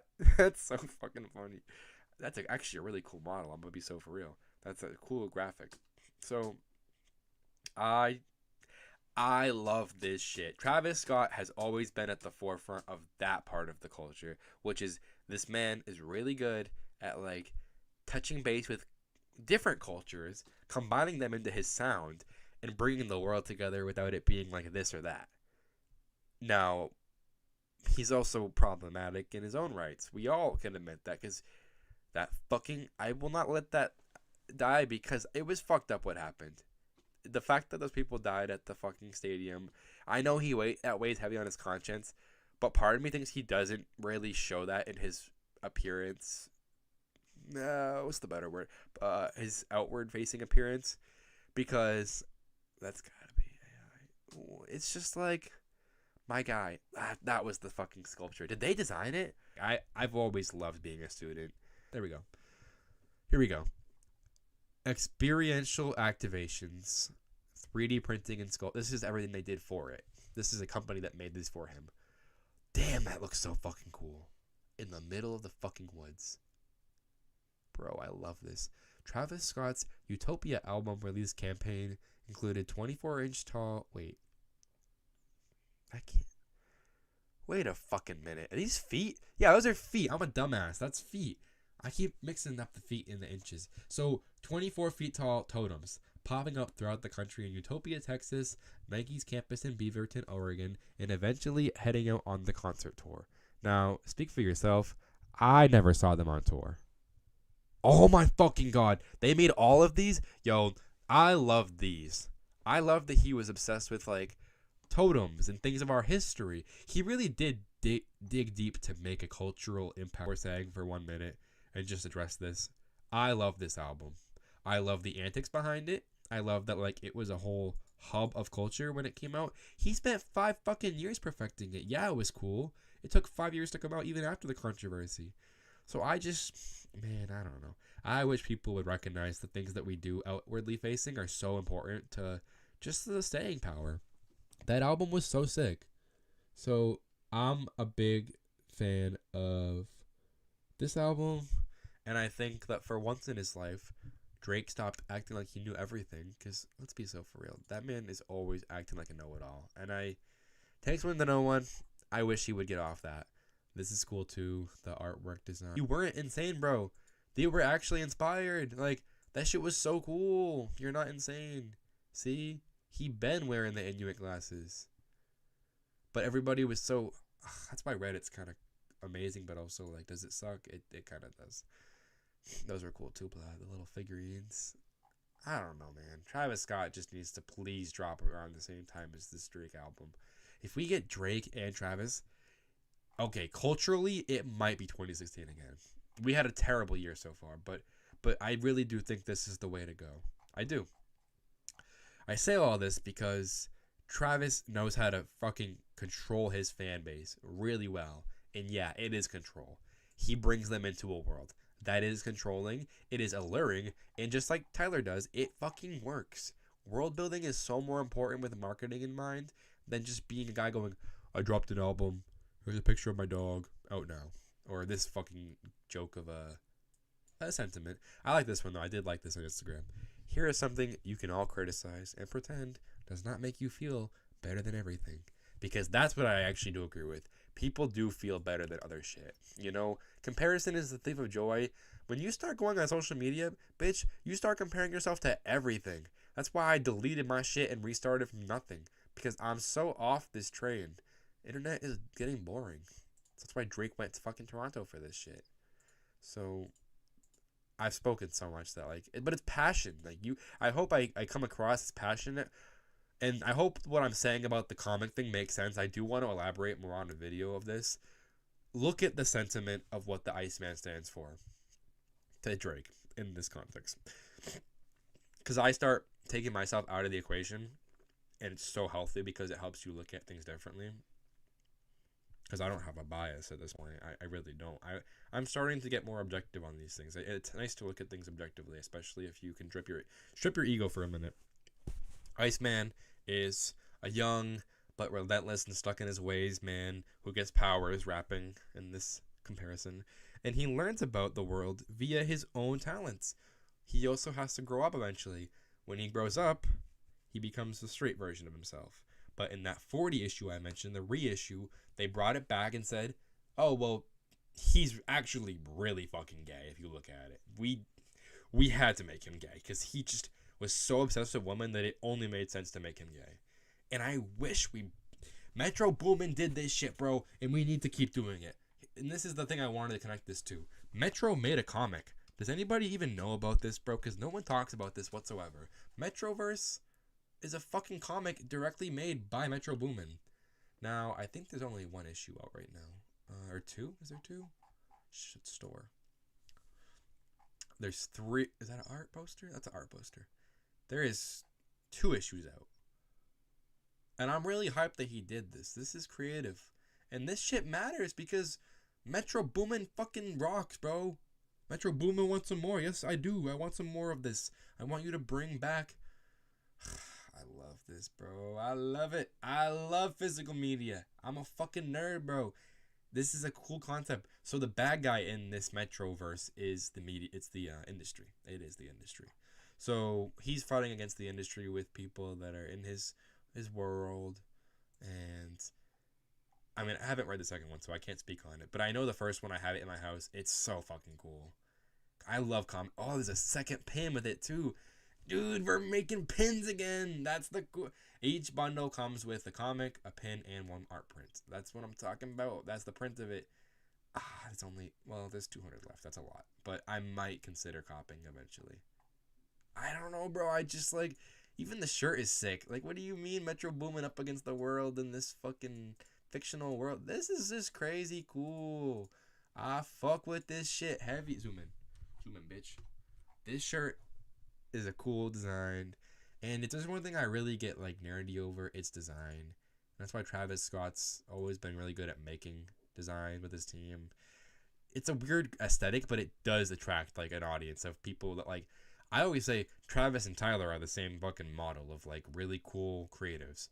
Travis has the ambition, amazing grasp on the culture. Tyler is now becoming the same way, right? So all of this back to the point with the comic was just saying this guy's gay, okay? He came out in the comics. It's canon. It's canon. So Drake inevitably might come out as gay. I say inevitably might. No, I think Drake's going to come out as gay. That's my take on this. This is the bring it full circle. I know there's more to talk about with the Gotham City references, but let's look at a comic strip, right? Iceman already exists. Iceman loves women. But it's because he's gay. He doesn't want to admit that he's gay, but that girl can read his mind and calls him gay. I think women in his life have definitely called him gay. And I think that matters because, my fucking guy, what are you seeing? You're seeing a fragile ego. And I do think he needs to strip his ego to make a good album. You can make an album that exemplifies your ego, but you can't really do that without dropping it for your character you're playing. So we'll see what happens. Oh, the last thing I do want to mention before I wrap this up, because I love talking about this. This is really good for me personally, just to get this out of my head, because I think people need to hear about this. I do love sharing my thoughts, especially when there's so much to say about the whole situation. The thing I want to mention is Gordo tweeted about the album indiscreetly. Is this gonna even let me see it? I don't think it will. I don't remember if I have an X account. Ugh, but the tweet, oh, please show me the tweet. It's not popping up. Oh, it is April 28th, today. Yesterday, sorry. So Gordo says this. What he's about to do is completely unheard of in music. Like nothing we've ever seen before. The world isn't ready for this. What the fuck does he know about that, Kobe Bryant? So, yes, he's obviously... So, he was helping with Iceman, apparently. Gordo's a good producer, I will admit that. But, I don't know. What's Loco? I'll look into that later. I don't know, dude. I don't know. Oh, wait. 22 days to go. Wait, so 30th? That makes that 15. Yeah, dude, he was finishing the album. He was in Lake Como finishing the album. God damn. That's a beautiful way to finish an album. I'm fucking jealous he's out there cooking right now. But, nah, don't be saying the correct way to use AI. See, this is... Can we talk about that in a different video? Can we talk about this shit? The correct way to use AI? It's getting ethical. And as someone who does care about ethics more than morals, because my morals change every fucking day, I swear. This shit had an album with Mac Miller on it. I gotta revisit that, because Gordo's not even a bad person. I love Mac Miller. Rest in peace. I fucking miss that man so much. Drugs are a fucking problem. Oh my god. See, this is what he's been saying. The world will freeze. The world will freeze. He's trying to stop the clock of, like, can we just put everything else culture-wise aside and let Drake speak for once about what he has to say about this? Not these fucking AI prompts, bro. Get this shit. I can't. It looks so bad. It looks bad. I'm sorry. It looks fucking bad. It looks really fucking bad. It's not hype at all because he just used his video and then dubbed it over. I don't know how to feel about this AI bullshit. AI is becoming ethical. Let's talk about that a different day. But anywho, this has been the Iceman story. Tangentially, obviously, but I do want this to become a bigger discussion soon. And I hope my video is more condensed and precise, because I know I have a lot to say about this. But if you do pay attention, this does revolve around things that matter. Like, you will see why I won't miss it. That's a great blog, I bet. I don't know, man. You gotta know that, like, notice how people don't miss this comic. That's funny as fuck. It's like, oh, this comic got shit on, so Drake picked the one that got shit on. Okay, sure, whatever, bro, whatever. I can't wait to talk about more of this as we get closer, because I talk about this more from my lover of hip-hop place than a Drake dick riding perspective or a Drake hating. We don't need to put my opinion in this. I know I did share a lot of my opinion and thoughts on some things without it being, I guess, opinionated. I was just saying objectively some shit was ugly. I think this is about to be great. Holy shit, it's Drake. Oh my god, it's Drake being outed. Outed, bro. I don't know what to do. I think everybody is going to be jaw dropped when this fucking releases. But anywho, we'll leave it at that. Let me freeze on a frame real quick. I'll put this image. This is a cool picture up. I like this. I like this old what do you call it? There's a term for this style. It's the dotted. There's a dotted. Holy shit! There's a lot of kissing men. Dotted pictures from the old comic style. I want more of that, and I know Drake likes those. So this is what I want to see more of. With that being said, Iceman is out May 15th. If you want to check it out, I will never promote that shit until I have an opinion on it. This is unintentional publicity, but it's also an opinionated discussion that I think we should have a lot more of discussions about what we think this means. Because you're engaging your brain by discussing it, you know? I know you're also publicly giving the man easy attention, but who cares? He already has enough attention that I don't even think I'm doing anything for him. I'm a nobody. Those are some cool looking villains, though. I'm gonna keep it a buck. I fuck with this. I don't care if the nerds are critical about the comics itself. I low-key love these. I low-key want more of it. Ready? Open this one up for me.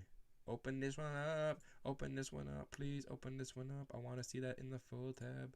All right. That's a blurry ass picture. I thought that was loaded. Guess not.